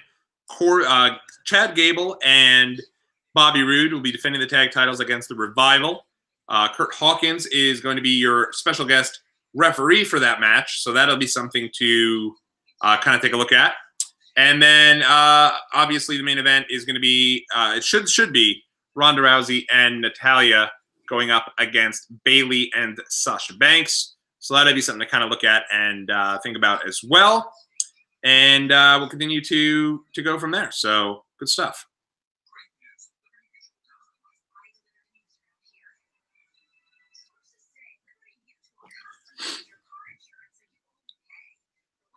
The Royal Rumble, by the way, has a 4 p.m. start time, my time, which is going to be in Arizona. So that's, I guess, 7 o'clock here. So I'm guessing the pre-show is 2 hours again, which means that the pre-show for me is going to start at 2 p.m., which is crazy stuff at the Rumble on Sunday. But the cool thing is that you're in Arizona. When the Rumble ends, it'll only be 9 o'clock at the latest, probably even 8 o'clock. So you'll still be able to go out, grab some grub, and hang out around town, which hopefully we'll be able to do. I won't be too tired. You do notice, though, I mean, this is probably, I am typically a person who watches Raw on a bit of a delay. I usually watch it kind of while I'm on the road with the Hulu with Live TV app. So this is probably my first time being able to just sit down here and watch the entire show. And you really get a sense for how many commercials take place during a 3-hour Raw. It's insane, man. There's so many going on.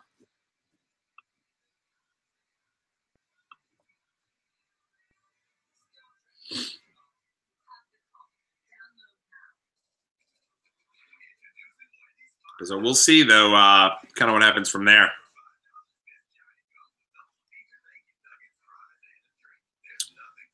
But yeah, it really is. I mean, they have so many commercial breaks. Half the matches have commercial breaks. This commercial break in between all the segments. It's really it's over the top, and it's far too much. And I'm not somebody to ever complain about more content, but I do think that these commercial breaks are just far too much.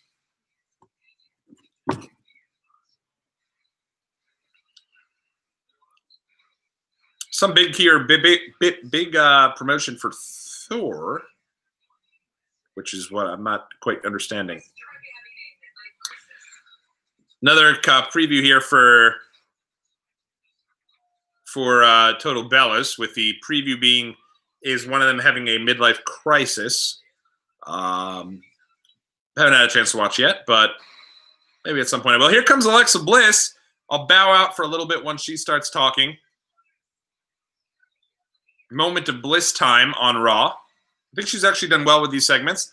I don't know what the deal is with Alexa. I don't know if she is somebody who is still injured, and so they're just trying to keep her on TV because she's such a great character, or what the deal is. But let's hear what Alexa Bliss has to say.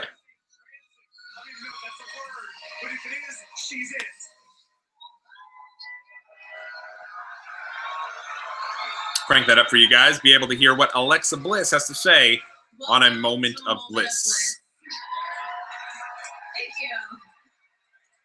Now this Sunday, 30 women will be competing in the Royal Rumble match, and the winner will go on to face either the Raw Women's Champion or SmackDown Women's Champion in a main event at WrestleMania.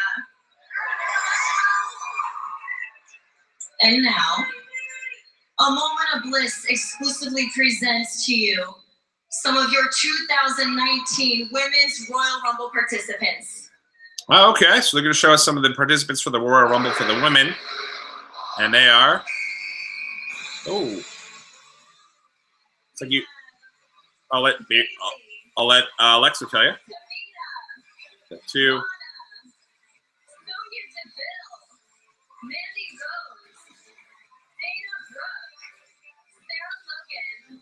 Ruby Riot, Liv Morgan, Ember Moon, Peyton Royce, Billie Kay, Carmella, Alicia Fox, Natalya, Mickie James, Nia Jax, Nikki Cross. So it's 21 total that they have on their entire deal there. 21 women announced for the Rumble. Now please welcome my and here comes Alexa's guest. We were the best of friends and worst of enemies. Looks like it's going to be Nia Jax. Odds-on favorite to win this Sunday, the irresistible force, Nia Jax. Ooh, crowd not having any of that. Big boos for Nia Jax, but here she comes.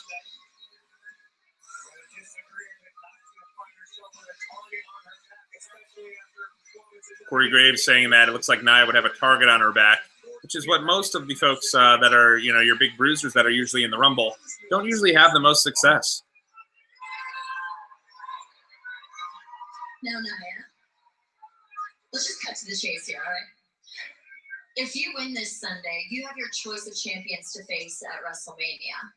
So, I want to know, who would you pick?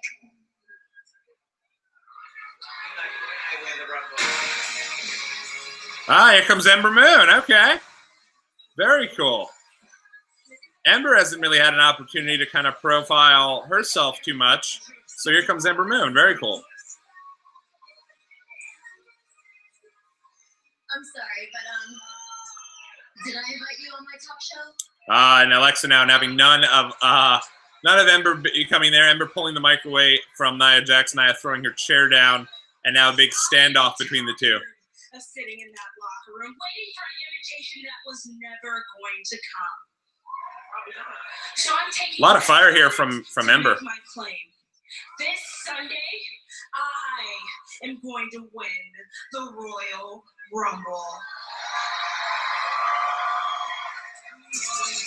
Oh, and now here comes Alicia Fox, looking good with her captain hat on. Division, okay? I like that she's... I am setting the course for WrestleMania. Yeah, that's right. And it's going to start by going through all of you 29 women this Sunday. Okay? And here comes Mickie James. I wonder if the punchline here is going to end with someone coming back. Girls, seriously, super cute. Yeah. But let's face facts. I've stolen the show at WrestleMania before. Mickie looking great. And I am going to do it again.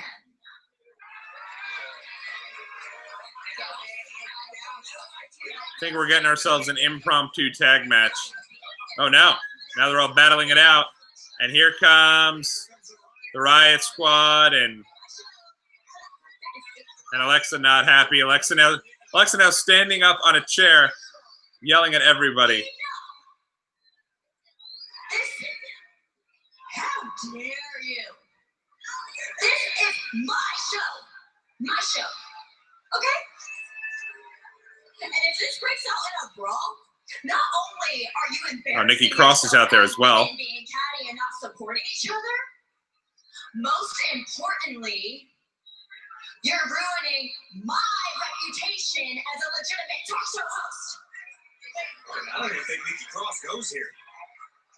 Then beside you. So you know what? Let's just especially you. Let's just calm down here, okay? Let's calm down. You know, for me. Yeah. Alexa trying to get everyone to calm down. We know this is going to erupt here at any second. Nia going after everyone, and now we're getting a big brawl here on the top of the stage between all of the ladies who are at least out there from the Raw side of things. I'll tell you right now, I don't think with any of the ladies that were mentioned from either Raw or SmackDown, except maybe Charlotte, not sure if anyone else really has a chance. So unless they're going to bring someone else in, I think Charlotte has to be the odds-on favorite to kind of win the match this Sunday, at least in the Rumble. But they're battling back there into the gorilla position, something I always love to kind of check out and see. You always find somebody random hanging out there. Are we getting Otis now? Alexa's been great in this segment, by the way. Well, that was unexpected. I guess the only thing I can really say is the women in this year's Royal Rumble are very passionate. However, this will be a moment of bliss you will never forget. Because I, Alexa Bliss, will be competing in this. Ah, look at that. Alexa Bliss coming back to the ring for the Royal Rumble match. That was cool. That was really cool. Ah, Lacey Evans making her presence felt now.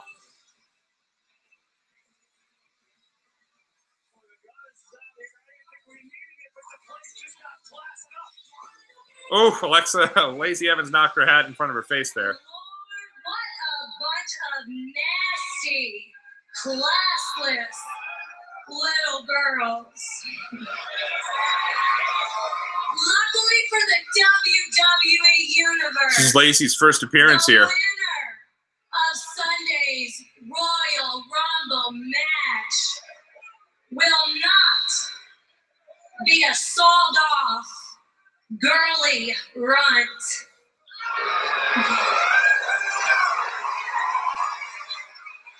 The winner of the Royal Rumble match will be me. A classy, And Alexa's looking her down here. sophisticated lady. Lacey Evans. So Lacey Evans is well, that was awesome. I thought that segment was great. I don't know what you guys thought.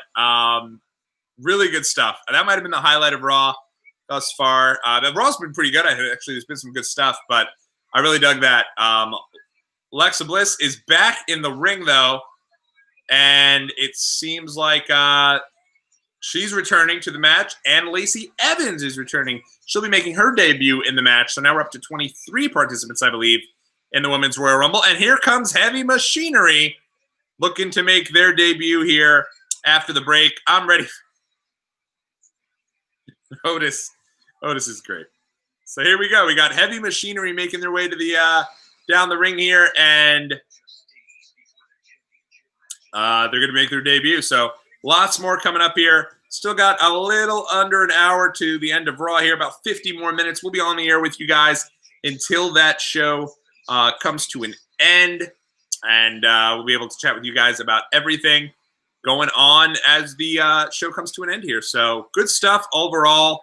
I've enjoyed Raw. I thought the Alexa Bliss segment was great, though. I really thought that it was going to end with Alexa coming at Lacey Evans and kind of doing her thing with that.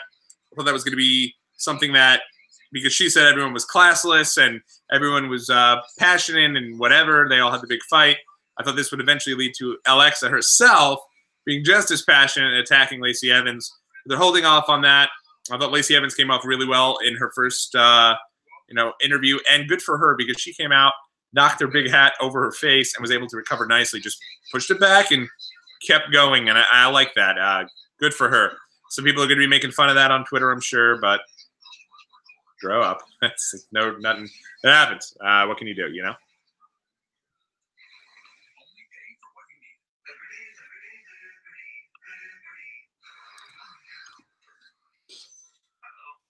Yeah, still an hour left here of Monday Night Raw. The final Raw between the before the end of the show, and you guys are watching Watchalong Wrestling. Thanks so much for checking us out here today. I am Tommy on the Spot, your host of Watchalong Wrestling. We're a wrestling YouTube channel here that's been around, I'd say, for about 6 months full tilt. So you'll notice the channel's been around for a couple years. I used to do some other stuff on the channel, but definitely more wrestling related over the last 6 months or so. And I love having all of you guys here. You can also follow me over on Twitter at WatchWrestlePod. I love chatting with you guys on Twitter. Love to kind of keep you guys up to date in the world of wrestling on my Twitter. So definitely, if you guys have the opportunity and can do that, definitely follow me over there. And I'd love to hear what you guys have to say on there as well. Now, I don't think the Hulu version of Raw is kind of the real version of Raw. I think that the commercial breaks that they do here for them are one of these deals where they show the same commercials pretty much during every single break.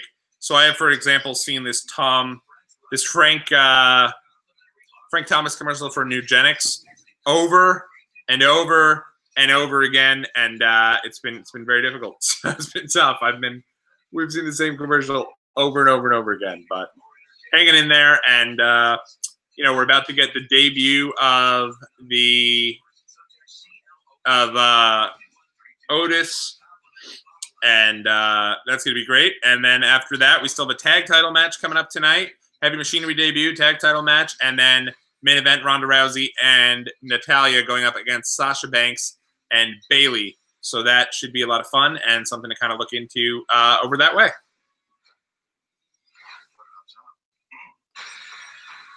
Yeah.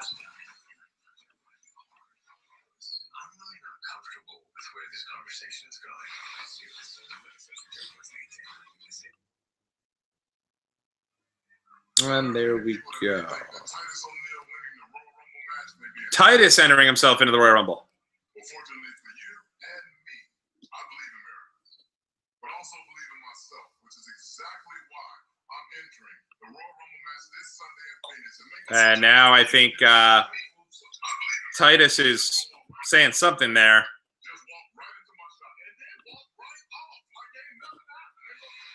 And Titus, somebody walked into his shot while he was doing a preview.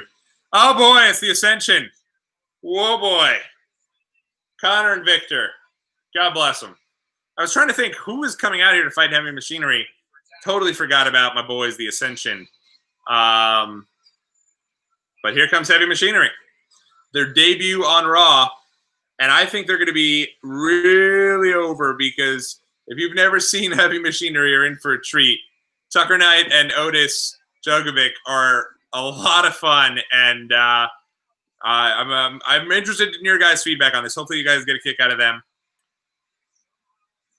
They really didn't even get too much of a preview of really any sort of push in NXT, but the matches you have seen, they're a lot of fun.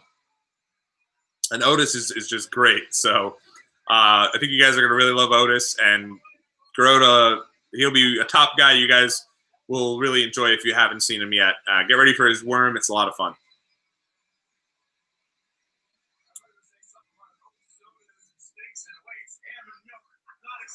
Big hug from Heavy Machinery. Otis kicking us off here against Victor, rather. Sorry. And now Otis taking Victor and pushing him back into the corner there. Big shove back from Victor. Elbow to the back. Chop to Otis. Throwing Otis into the corner there.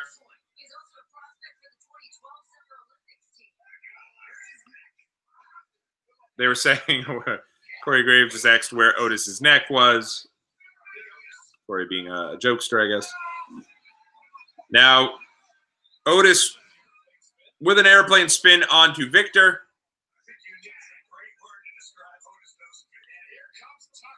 Tucker Knight getting in there. Otis with a big turnaround spin. Double headbutt by both guys. Tucker Knight now in the ring with Victor. Crowd getting into them. Tucker's been in NXT for a while, so I'm glad to see this guy's getting an opportunity to show what he has. Big chop from Victor there into the corner. Backs up Tucker Knight. Whips him into the corner, but Tucker Knight showing a little bit of that agility. Don't be deceived by his size. He's real agile for a big guy. Otis back in the ring here, and they're doing the old bushwhacker stomp. Oh, they both collide with each other with Victor's head in between their stomachs, crushing it, knocking Connor now down to the ring, and now here comes Otis is doing a big dance. Oh, and a big elbow drop. He was doing the caterpillar there, getting everyone into it. Michael Cole putting him over, which is bizarre considering Michael Cole destroyed Woken Matt Hardy for his silliness, and now he's all about Otis here.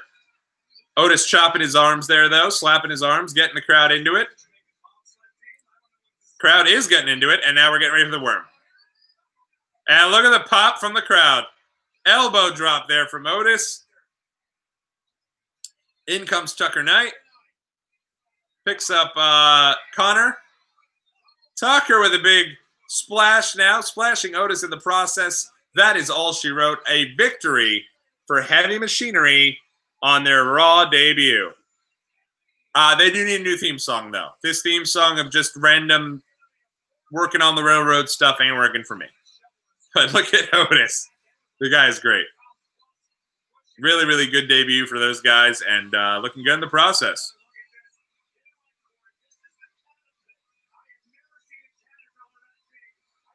Michael Cole's, that's not the caterpillar, that's the worm.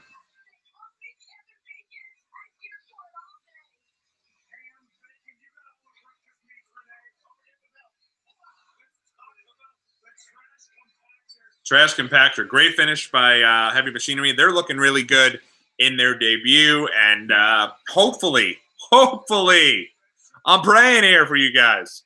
Hopefully we get a match, a team from NXT to get treated well here. We've had too many great teams just come up to the main roster and not get the same type deal that they've gotten in the past. American Alpha, so the Ascension even. The Ascension were big-time tag champs. And I, actually, everybody, will be right back. I'm going to take a small pause for the cause. And, yeah, we'll be right back here in a second. Watchalong Wrestling. We'll be back. I'm going to grab some water. We'll reboot here right after the commercial break and settle in for the Revival and Gable and Roode for the Tag Team Championships. You're watching Watchalong Wrestling and our live stream of Monday Night Raw. I'll be right back, and we'll be ready to settle in time for the tag title match.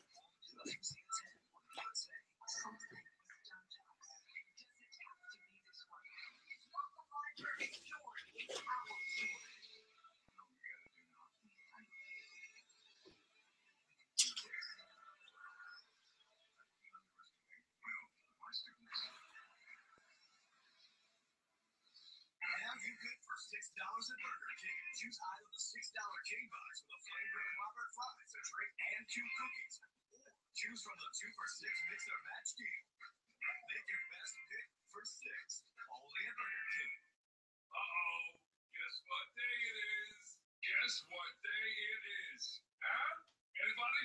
Julie, hey, guess what day it is? Oh, come on. I know you can hear me. Mike. What day is it, Mike? Listen, guess what today is? It's hump day. Ronnie, how happy are folks who save hundreds of dollars switching to Geico? I'd say happier than a camel on Wednesday. Oh, get happy. Get Geico. 15 minutes could save you 50% or more. Get for only $100 a month for the day. Where's your chemistry? Go find it. We can do this. We can do this. Faster. Higher.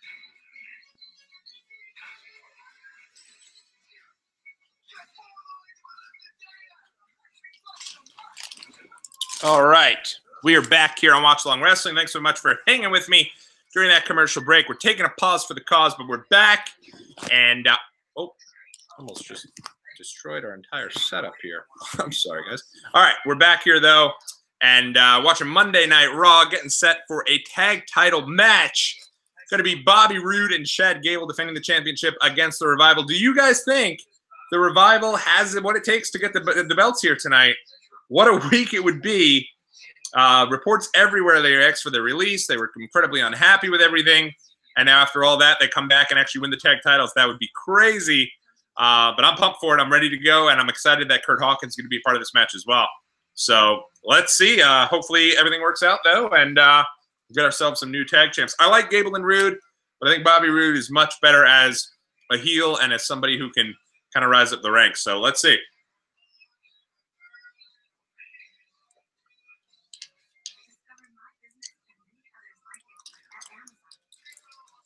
You figure Raw goes off the air exactly at 11 o'clock these days. So we'll see.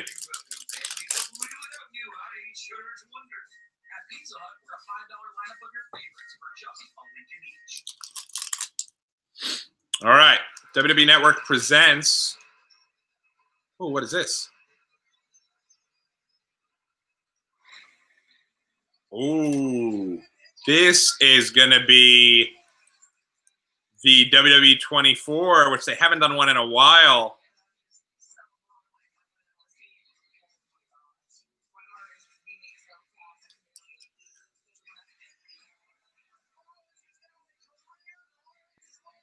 They're talking about the unseen interviews. Rusev. Daniel Bryan kind of showing his comeback.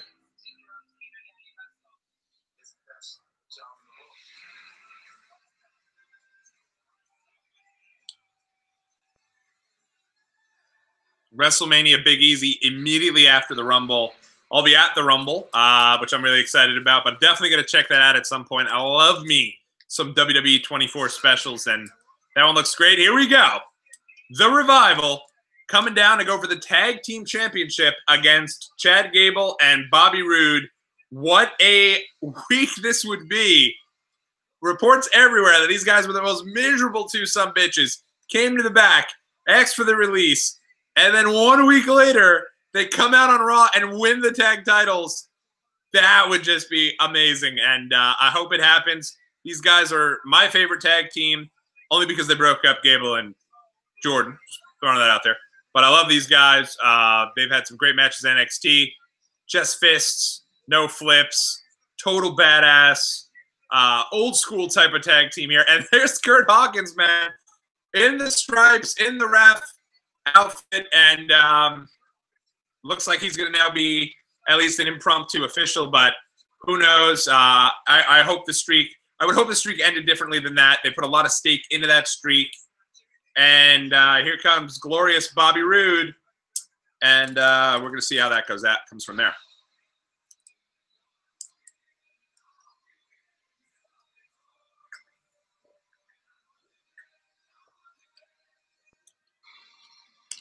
We'll say Chad Gable has just recently started to rock the robe.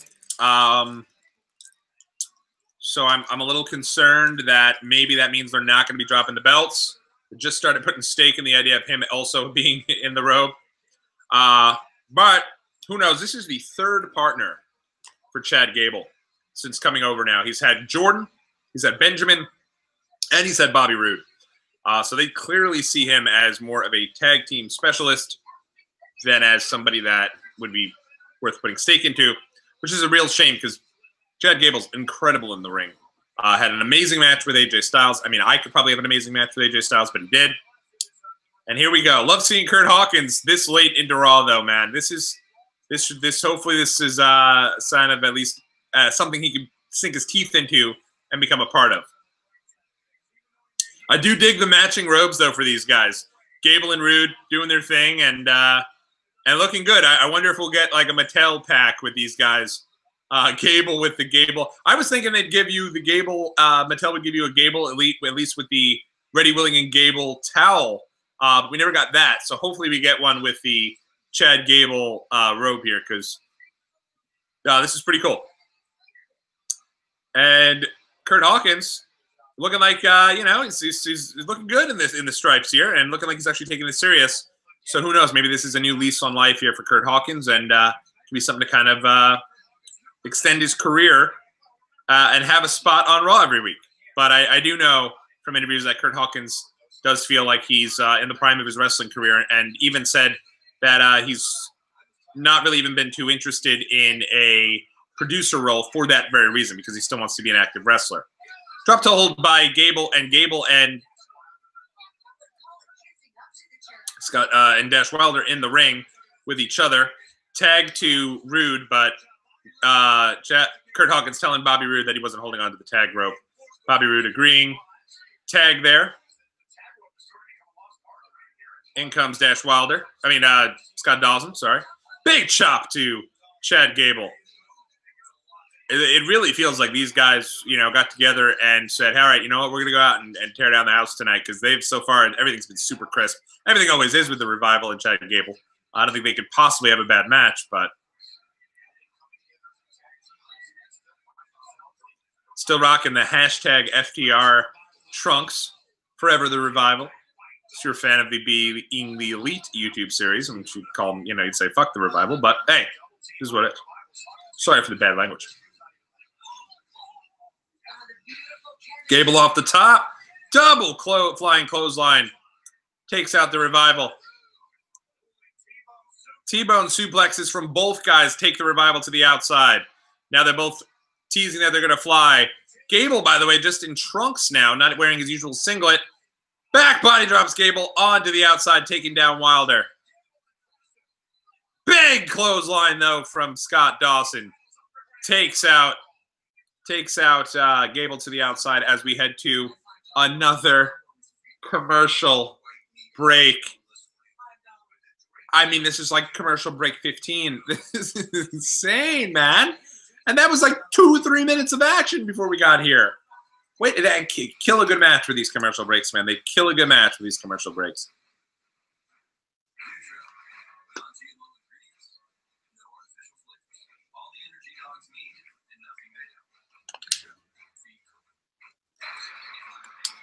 We're in the middle of a tag title match here between the Revival and Gable and Roode. Unfortunately, they took another commercial break, which is like, excruciating.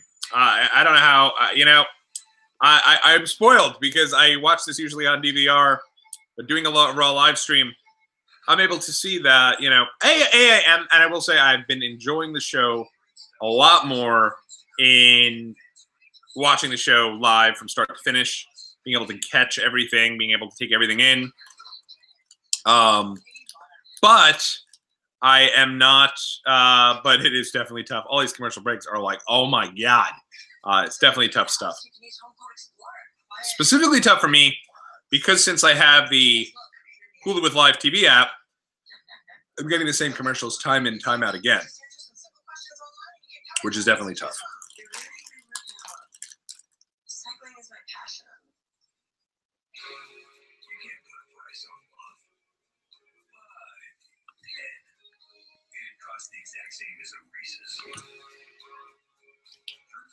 So, for an example, they were showing now a Reese's commercial, and it's like I've seen it 100 times in a row.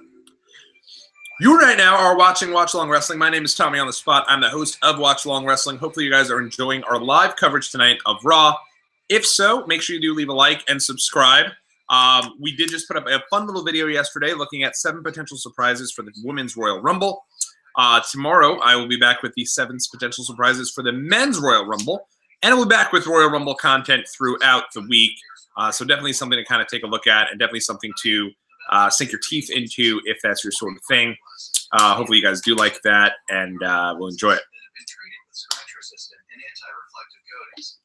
Nice. Try 5 pairs for free at warbyparker.com. Break free from the hassles of glasses and contact lenses with TLC, the leading provider of LASIK. With over 25 years of experience, TLC is the LASIK provider more than 7,000 doctors have trusted with their own eyes. From the complimentary consultation to our TLC lifetime commitment, it's We're waiting now for the Raw to come back, but I did love seeing that 24 special on WrestleMania 30, I guess 4 from last year, and we got a USA special here. We've gotten to see Temptation Island thing 100 times. This show is as sleazy as they come. What are they doing with this show? But I mean, I know you guys probably, if you don't have USA Network, or if Raw is not held in the USA Network in your country, you don't get Temptation Island, and you're probably better off for it. Silliest concept around. All right, back in the ring now, thank heavens. Scott Dawson goes for a clothesline, bouncing off the mat there. Roode with a suplex takes down Dawson. Wilder, Dawson, sorry, Scott Dawson. Now, Dawson gets the tag to Wilder, and he goes and takes down Gable. Now picks up Gable. Gable flips over, though. Big tag to Bobby Roode. Roode in for the hot tag with a big clothesline. And another clothesline. Takes Wilder off the ropes. Throws him off the other side of the ropes. Yeah, body drop. Takes down Dash. Catches Dawson off the ropes. Little bit of a version of the rock bottom. And Roode is fired up here. Driving his shoulder into the midsection of Dash. Climbs up. Jumps over him. Big clothesline to Dawson. Takes him to the outside. Back. Picks him up and drops him down, does Bobby Roode. He's looking real good. Now he's kind of stalking over on Wilder there. Now suplexing him back into the ring. Kurt Hawkins, your WWE official here for this match. Dawson, though, comes over him. Oh, and Hawkins saw that Dawson had the foot of Bobby Roode under the ropes. And Hawkins is following the rules. Glorious DDT, but no. Now Bobby Roode goes over the shoulder of Dawson, but no.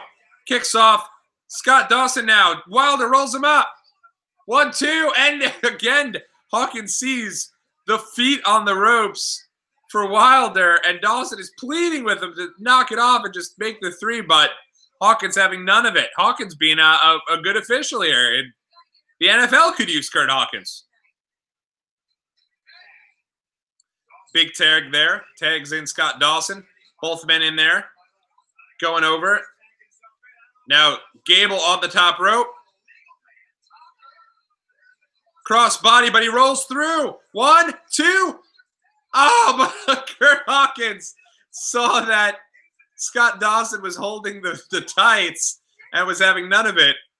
Throws Gable onto the apron. Now he shoves Kurt Hawkins. Is that going to be a DQ? Is that where they're going with this? Now he's trying to tell Hawkins is trying to tell him, like, hey, relax, respect the official. Referee outfit.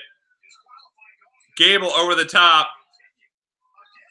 Now the Revival double teaming. Hawkins pulls him off and counts the 3.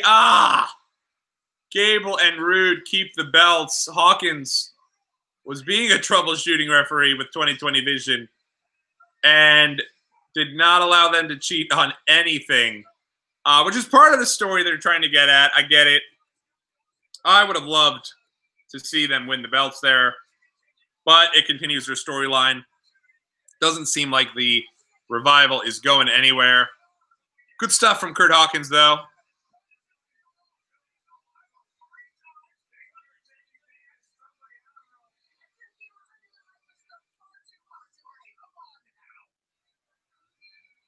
And now now Kurt Hawkins is showing them the replay to say, like, hey, come on, guys. I did the best I could, but you guys were cheating the entire time. Big uppercut there to Roode, and then a roll-up from Dash Wilder. Hawkins did a good. I mean, Hawkins followed the rules, but the point of this is that the Revival feels like they keep getting screwed, and now here they are trying to take every shortcut, but Hawkins was having none of it. So I guess Kurt Hawkins is a babyface, even though it appeared like at the time he was a heel. There we go. Oh, now they're beating up on Hawkins here. Are the Revival laying him out? Wonder if this is the last time we'll see the Revival. I hope not. Hopefully they've either came to terms or have somewhere else to go and will be released outright. But here comes Zack Ryder. Whoa, what is going on? I'm the only one popping this big, I know, but this is crazy. This is awesome.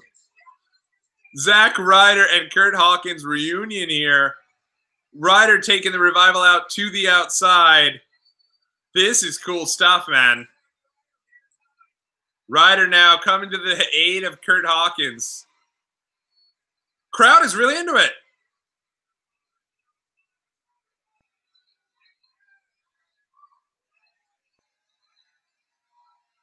Major Brothers Wrestling Podcast hosts are now going to be a team, it looks like. Major Brothers Reunion.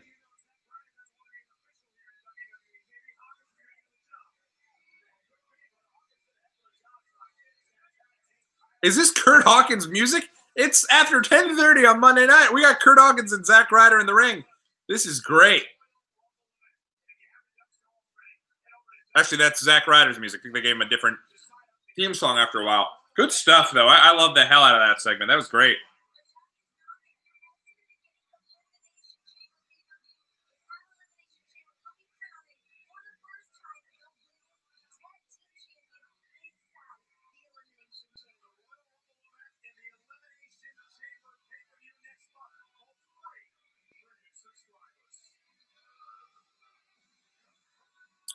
Tweeting here and letting the folks know, and you can follow me on Twitter at WatchWrestlePod. Let's listen into what Ronda Rousey has to say before the main event. Women's championship at the Royal Rumble event, Sasha Banks.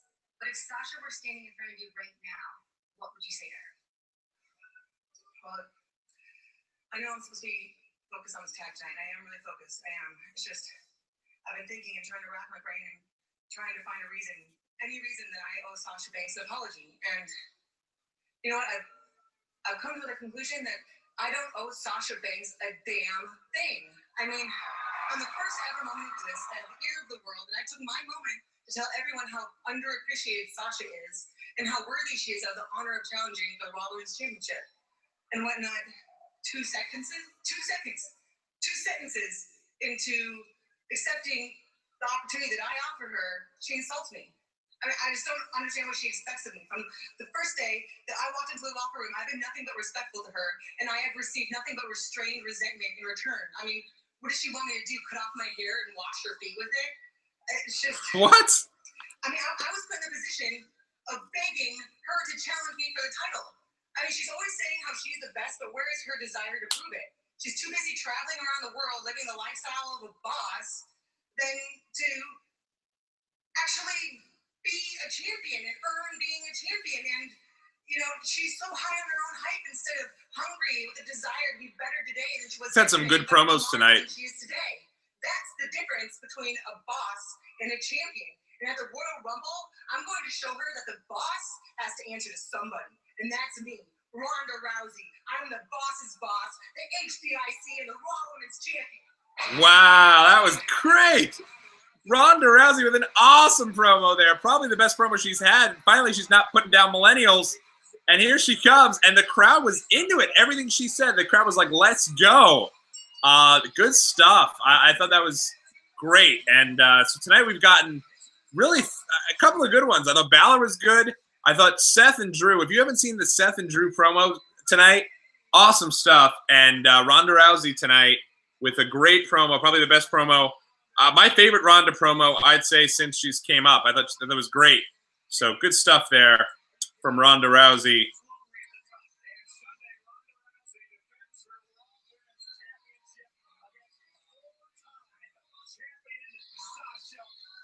Raw Women's Championship, Sasha Banks against Ronda Rousey this Sunday.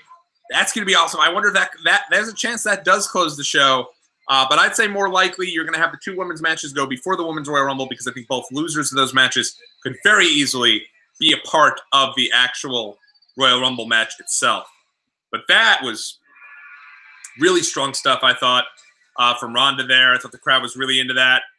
There's been really good stuff up and down Raw all night long tonight, and ready for a good stuff. And now another preview here for Phoenix Takeover, that NXT Takeover Phoenix. That's going to be a great show. You know, Raw War Raiders against Undisputed Era. Johnny Gargano against Ricochet, which is going to be incredible. I saw Gargano over the week wrestle for Evolve, and that was cool. Gargano's the man. Super cool guy, and it was great to meet him and chat with him for a bit. Him and Ricochet should tear the house down in Phoenix. You got Shayna Baszler and Bianca Belair. And then Tommaso Ciampa going up against Aleister Black. What a stacked show. I mean, I think those are the only 4 matches that have been announced. I don't know if they're going to add anything else to that show. I've heard rumors that it's going to be Matt Riddle and Cassius Ohno again. I don't think you need it. But 4 matches on a 2.5-hour show, who knows? But what's great about the takeovers is they all get a lot of time to develop, and I don't expect this week to be any different. But I feel like it's been a good Raw. Just to kind of recap a bit, I thought the segment in the beginning of the show with Brock Lesnar and Braun Strowman and Finn Balor with Vince McMahon, I thought that was good. They did a good job in kind of making everyone think Balor has no chance, which is actually, in my opinion, their way of making people think he does have a chance, because logic would say in the past they built it up as like you end Raw thinking, oh crap, it's going to be the guy who's the #1 contender. He's got a real chance to do this. He's got a real opportunity to really get the championship, right? Like usually it's like a tag match, and let's say like Balor's team would beat Brock's team, and then it'd be like Balor would be standing strong. This segment, everyone came out was like Balor has no chance. He's going to get smoked. That could either set up for a really competitive match, or maybe that could even set up for a Balor win. So it'll be interesting to see kind of where they go from there, and it'll be fun to kind of do that. But yeah, that would be. I'm really looking forward to that. I think that'll be good stuff, and I thought they did a good job in kind of promoting that and building that match up. From there, I really enjoyed the stuff with Rollins and McIntyre. I've said it before, and I'll say it again. Go out of your way to watch that entire thing. Seth Rollins with a really passionate promo. Drew McIntyre comes out. He has a really passionate promo. Both guys did a great job representing themselves. Then on top of that, they have a great match of the night. Seth gets the win clean over McIntyre, setting both of those guys up right now as like your 2 top guys, I'd say, going into the Rumble as being positioned to get that win at the Royal Rumble. They're probably your 2 top guys going into that. From there, I thought that the segment with Alexa Bliss was really good. If you haven't had an opportunity to see this was really good stuff. Alexa Bliss came out for a moment of bliss, brought out all the different women, eventually introduced Lacey Evans. Thought they did a good job tonight in at least introducing Lacey Evans and Heavy Machinery. I don't know what exactly they're doing when it comes to EC3, but I don't know if the plan for EC3 is kind of to do the old Jericho type deal. Remember when Jericho first came back and he'd come out and he'd be smiling and everyone would kind of cheer him like crazy, and then eventually he'd just go to the back. They've had 3 times now where EC3's just been in the back kind of hanging out. And eventually I know he will be there, but I wonder if part of his character is going to be that, you know, he thinks he's in the top 1%, but he's never fully willing to go out there and prove it. So it'll be interesting to see kind of where they go from there. So we're getting ready for our main event of the evening right now. It is already 10:45, so don't expect a super long match. That's the one thing with Raw no longer having an overrun, is that you know what to expect in terms of kind of where to go from there. You know that it's going to be, and Natty's already in the ring, but you know Raw, they're going to be done at 11, which is fine. 3 hours is more than enough time. But I used to like the idea that, like, hey, a main event would start, and you never knew, you know, a big show before a pay-per-view. You might be there till 11:30 that night, but there'd be a lot of excitement over it. So Natty's trying to calm Ronda down. Ronda's ready to just destroy. Ronda's in super amped up, aggressive Ronda Rousey mode, which is where I think she's absolutely at her best, when she's, you know, fighter Ronda, and she's coming out, and she's mean, and she's nasty, and she's ready to just pounce. And Sasha Banks here looking like she's slowly transitioning into that old boss character that we all knew and loved from NXT, where, you know, she'd come out and be that villainous, that top villain, so to speak, and she'd be making Izzy cry, and she would just no shits given whatsoever. I think she's slowly making that transition back into that Sasha Banks that we all knew and loved. And there's Bayley. This team, I think, if Sasha's going to be taken as a heel and does eventually turn on Bayley, I think it'll be something that hopefully the crowd will be invested in. Good to see the big inflatable guy, inflatable Bayley buddies though, on here on Raw. I still love Bayley. I know a lot of people don't like Bayley as much as kind of her run in NXT, but I've always been a big Bayley guy, and hope she does gets an opportunity to kind of show what she can do moving forward here.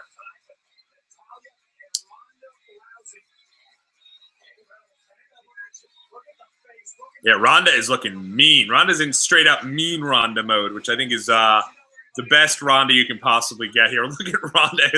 Natalya's holding her back, and Ronda's just ready to burst out of there. It'd be something if Ronda just attacked and threw someone in an armbar here, and maybe damn near breaks Bayley's arm heading into the pay-per-view on Sunday.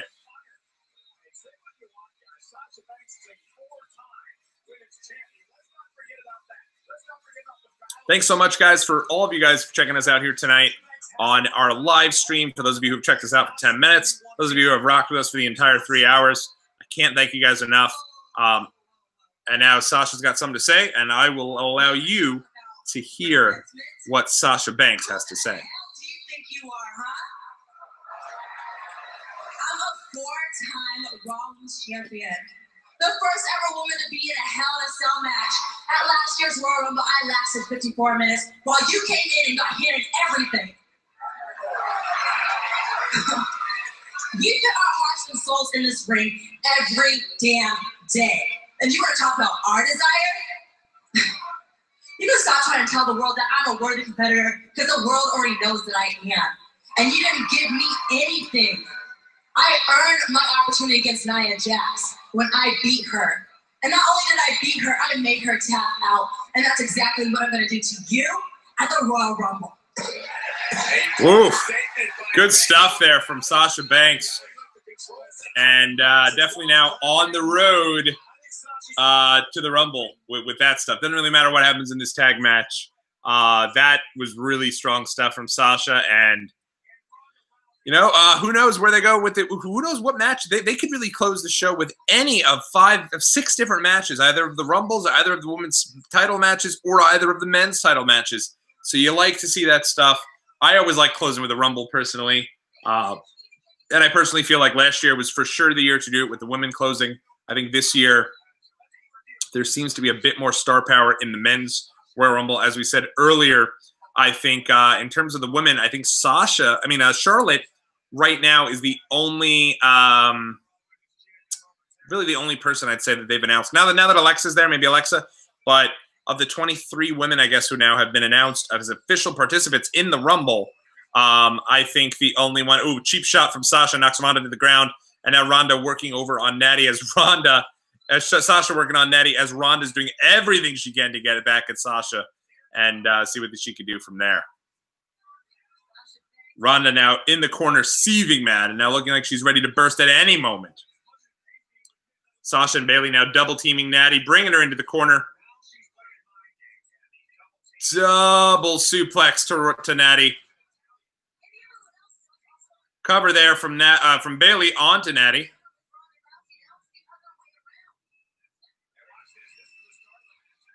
And then Sasha with the cheap shot takes Ronda down there, re-showing that. Now they're looking like they're getting ready for the old Hardy Boys move, but not with as much oomph, I guess. Kind of just Bayley got down on all fours, and Sasha jumped off Bayley's back, leveling Natalya in the corner. Boston Hug connection with a big double axe handle to Natty. And they're doing a deal where Bayley with an elbow to the back of Natty takes her down. Sasha comes over, stomps her on the face. Ronda, though, flying in the ring. She's had enough. She's taking down both of the Boston Hug connection. And good God almighty, I'm pretty sure we're going to another commercial break. They are out of their mind with these another commercial break. Every 2 minutes on this show is another commercial break. I mean, you can't even get invested in a match. Every time you get invested in a match, it's another commercial break. It's mind-numbing at this point. But lo and behold, we're into another commercial break, and and a good match too. It was developing into a good match. When they come back from break, what time is it now? Right now it is 10:50. When they get back from break, we probably got another 6-7 minutes of the match, and then that's going to do it. leading into the Royal Rumble. So, I think they've done a good job. Certainly Ronda looked great. Ronda and Sasha, I think it's got to be a match after tonight you're really looking forward to. Balor and Brock as well. I think Balor showed a good amount of stuff for, a good amount for himself. And it was also good to see Strowman back in the ring. Good to see he's okay. Also good to see that Alexa Bliss is returning to the ring and that she's okay. So they're getting all their big pieces back at the right time here, right before the Royal Rumble. I mean, we had the Rumble, but then going into WrestleMania season. What have you guys thought was the highlight of Raw tonight? Let me know in the chat, or you could also follow me over on Twitter. I'm pretty active on there, so you guys can chat with me all throughout the week over at WatchWrestlePod. Love talking with you guys. Love hearing your thoughts. While my whole thing is, all about the live experience and what you're going to experience kind of from a live perspective as a wrestling fan, I don't think it ever takes away from the fact that I love to hear your live experiences. Love to hear where you've been. Love to hear what, you love most about pro wrestling because I'm just a fan and I want to hear your experiences the same as mine. So, let me know. Connect with me on the Twitter over at WatchWrestlePod.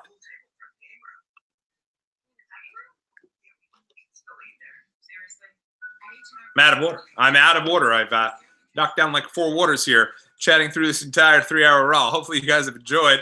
It's been great here talking with you guys and experiencing this entire go-home edition of Raw before the Royal Rumble. I will say, though, it has been a rude awakening to me as to how many commercial breaks are on this show. This is really it feels like every 5 minutes. And there was no reason whatsoever. We went to commercial break. We did the commercial break right before this match. And then to start it off and then go back to another one is like, my gosh. But we're in the middle of a match. Ronda Rousey and Natalya taking on Bayley and Sasha Banks. I think Sasha and Bayley have really developed into a great tag team. They have really good double team maneuvers. And I'm actually impressed as to how long they've allowed Natty to kind of be the corner man for Ronda.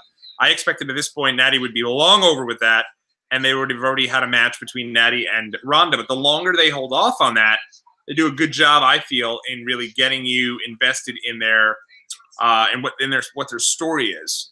And so that when Ronda eventually does turn on Natty, or when Natty probably more likely turns on Ronda, it's going to be a oh my God moment, and people will be much more invested in that and likely to order whatever show they're headlining. So I've really enjoyed their work together as well, and I think that they've done a really solid job in kind of building those guys up.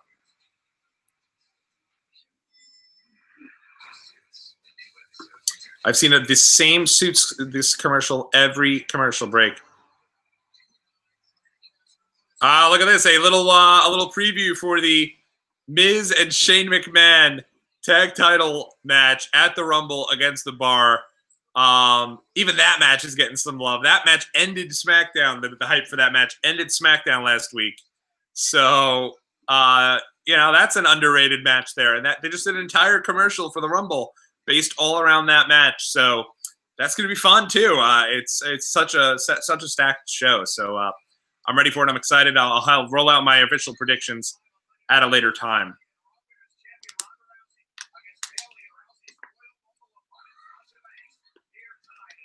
Natty picking up Bayley, bringing her into the corner and tagging in Rowdy Ronda Rousey. Here comes Ronda. Off the ropes. And takes down Bayley with a big clothesline. Actually, it was the Heart Attack. That was the old Heart Foundation finish. Natty was holding up Bayley, and Ronda came and clotheslined her.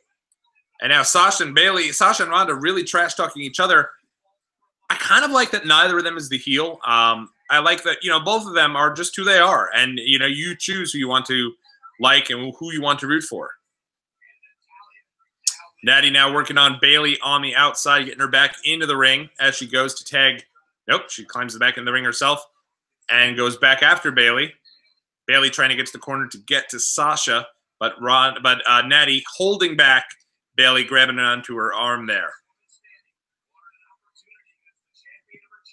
And a big snap suplex delivered from Natalya to Bayley.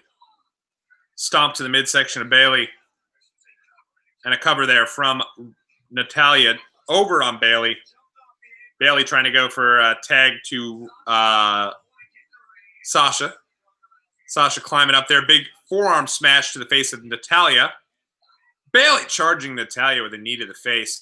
Big drop kick to the corner there from Sasha to Natalya. And now that goes for cover. Does Sasha, but a kick out at 2. Ronda is looking like she's ready to get in there. Sasha's egging Ronda on. Ronda looking not so happy about that. Sasha picking up Natalya, throwing her into the corner. Ronda trying to get the crowd going with some claps, and the crowd is responding. Bayley all the way up to the top rope. Hurricane Rana off the top to Natalya. And already on the opposite corner is Sasha, who does it. Oh, big time move there from Sasha off the top rope, catching her with knees around the head and driving Natalya to the mat for another 2 count. Sasha going to knock Ronda, but Ronda gets down off the corner. Ronda looking like she's ready to kill her, but here comes Natalya.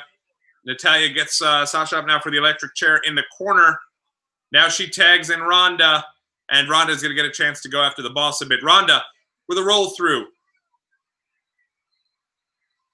Oh, but knees now, but elbows rather. Sasha elbows to the head of Ronda Rousey. Backslide for a 1. No, but Ronda's shoulders aren't down, and a big kick from Sasha to Ronda. Russian leg sweep right into the bank statement. Sasha's got the bank statement locked in on Ronda Rousey. But Natalya coming in and separating it out. So the story now could be that, Sasha had Ronda, and if it weren't for Natalya, that would have been it for Ronda. Ronda rolls up Sasha for a 2 count. Big kick knocks Sasha Banks down. Ronda begging her on now. But Sasha with a big kick of her own. Tags in Bayley. Ronda knocked down. In comes Bayley now. Backstabber from Sasha. But Ronda recovers nicely and throws Bayley to the corner. Bayley to the ground. Goes for the cover. Does Ronda 2 and kicks out there. And Ronda now ready to pounce there, ready to go.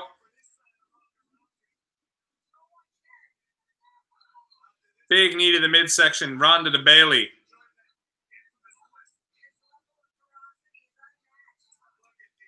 Ronda doing her thing here. Another big kick knocks Bayley back into the corner.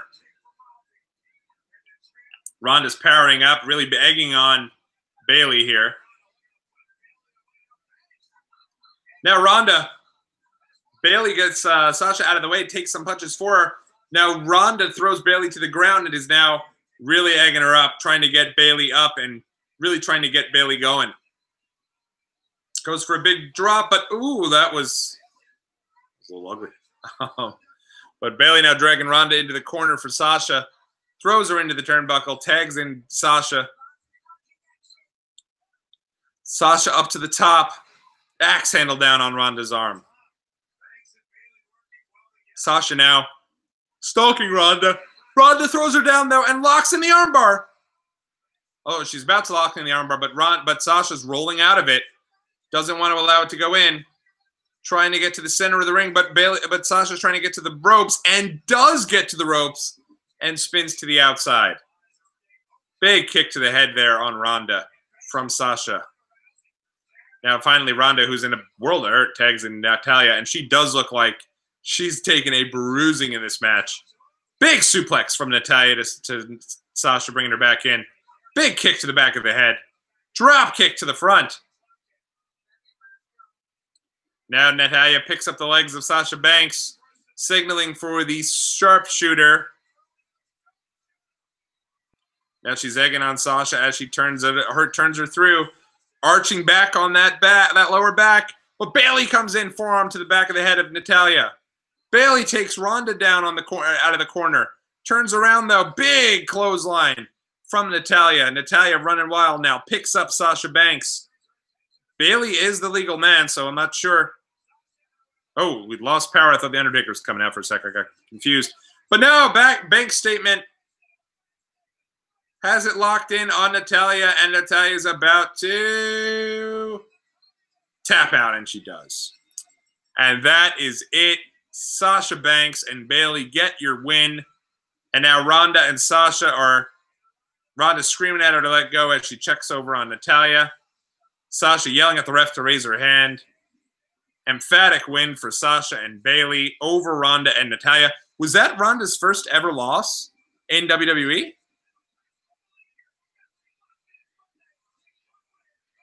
Oh, now Sasha coming back, and Ronda and Sasha going nose to nose here. Really good stuff here in building that up. And that is it. A good Raw. Thought they did a good job in building up a number of the storylines for this show on Sunday. I thought the stuff with Balor and Brock was good. I think they really built up as Raw goes off the air. Thought they did a good job in building up the Balor and Lesnar storyline with the idea that nobody thinks Balor has any chance, which that means in wrestling speak that he does, which adds intrigue to that. I thought that the stuff with Drew McIntyre and Seth Rollins, that was my favorite stuff of the night. Both those guys came across looking really good, really strong in their promo work, and then had an awesome match to boot. Then from there, I love the stuff with the moment of Bliss. I thought they did a really good job in building the Women's Royal Rumble. They didn't do too much to build the Men's Royal Rumble. Little things here with Elias that I thought was okay with Corbin. The stuff with Lashley, with Apollo. Good little promo work from Dean Ambrose. But I think they could have done definitely more on the Raw side of things in terms of building the Men's Royal Rumble. But they did a good job with that Alexa Bliss segment, building up the Women's Royal Rumble with the big reveal of Alexa Bliss going to be making her return, leading into Lacey Evans coming out and making her thing. So I thought that was good. And then really good stuff between Ronda and Sasha to end the show. Really good stuff. I thought it was really great. A good episode of Raw. I enjoyed talking about it with you guys here. So let me know what you guys thought. Let me give me a comment. Let me know what you thought about Raw. Leave a comment in the comment section below. That is going to do it for me tonight, but I will be back throughout the week. The number of Royal Rumble content and predictions and fun, and then I'll be at the show Sunday in Arizona. So until next time, everybody, thanks so much for hanging with me tonight. I really appreciate it. If you like what you see, make sure you subscribe, and I'll talk to you guys again real soon. For Watch Along Wrestling, I am Tommy on the Spot. You have a great night.